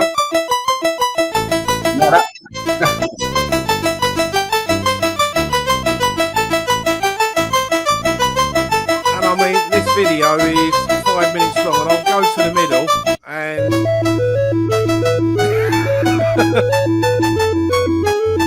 and I'm pretty sure that was the commercial £9.99 thing. It's all right as a demo, but yeah, for £9, there was no interaction. Yeah, so there you go. You get the idea. Yeah. And I had that on tape, and that was another one that I thought was going to be interesting. And ended up. My mate gave me a copy of it. I'm glad I didn't pay for it because that was shit. Even the Sid rendition of Tubular Bells ain't that good because it was that early. Now, if they was to do that anywhere from sort of like 86 to the present day, they would be able to have a certain amount of multiplexing graphics to make it better and maybe a bit more interactive. But the tune would be banging. They'd be able to do the whole 45-minute album. Yeah. But that was it. It was literally a £10 demo as far as I can remember. Oh, I was listening to. Here's a little thing for you, Panther. I was listening to a podcast going down to see my mate today, and they were talking about high voltage SIDs, and they said, "Here's a competition for you, right? On the year of 1986, the number one single from Spitting Image came out. The Chicken Song or whatever it was, right? Yeah. If you go to the high voltage SIDs and you type in that song, just see how many versions that Rob Hubbard did, and tell." And that they must have loved that tune because I tell you what, you will find a shitload of people that are in the music industry all making Sid versions of that song. Yeah. And I went, and then I thought to myself, I'll expand that to Panther and say, find number one songs by like Blondie or whatever it is, and see if you can find high voltage Sid versions of crappy songs like sports, like. What was that one that was like tennis, that Chalk Dust and things like that? See whether there's any Sid versions of Chalk Dust and Renee and Renata. Oh, fucking hell. I'll tell you, next time you want to do a search, right, you think the Chicken Song is bad, type in Axel F and see how many there are of them. That is unbelievable, the amount of them there are. But you expect it though being synthesized, but the Chicken Song, why has anybody chosen the Chicken Song to do and have high profile musicians actually do a rendition themselves of it? Even Rob Hubbard distances himself from Jeff Cape's Strongman with Roll Out the Barrel and everything else. So why admit that you did the chickens? I suppose it's a bit like George Lucas's who's got Star Wars Summer Special. He done it, and that winter thing. Never talk about it. Christmas special. Oh dear. Right, listen, boys. I've got a dog here Yes. that's going to have to go for a piss, and I'm literally disappearing into Brighton. Before I go, I just want to let you see a quick I got this T-shirt. Camden Market. All right, yeah. No, I'd never seen it before in my life, but I thought it was all right. You're going a bit Blooddale. Oh. Anyway, listen, guys. Yeah, you're still about that. You're back again. Listen, thank you very much, chaps, for joining me for this Friday Waffle. You're always welcome. Hopefully, Cheers people for have having us. enjoyed it. I know people like seeing you guys on my channel. It's always a privilege to have you on. I mean that sincerely. I love it to bits coming on and being on here with you guys. I think it's fantastic. Good stuff. Yeah, So anyway, you guys. two are all right, I suppose. Miserable bastards. All I've got to say about it. See what I said? I'm surprised those bloody headsets fit round his head anymore. I'll tell you. since he's gone A+ under Bastille. So anyway, listen. Thanks very much for watching. Have a fantastic weekend, and I will see you later. Cheers, guys. Thank you. Bye.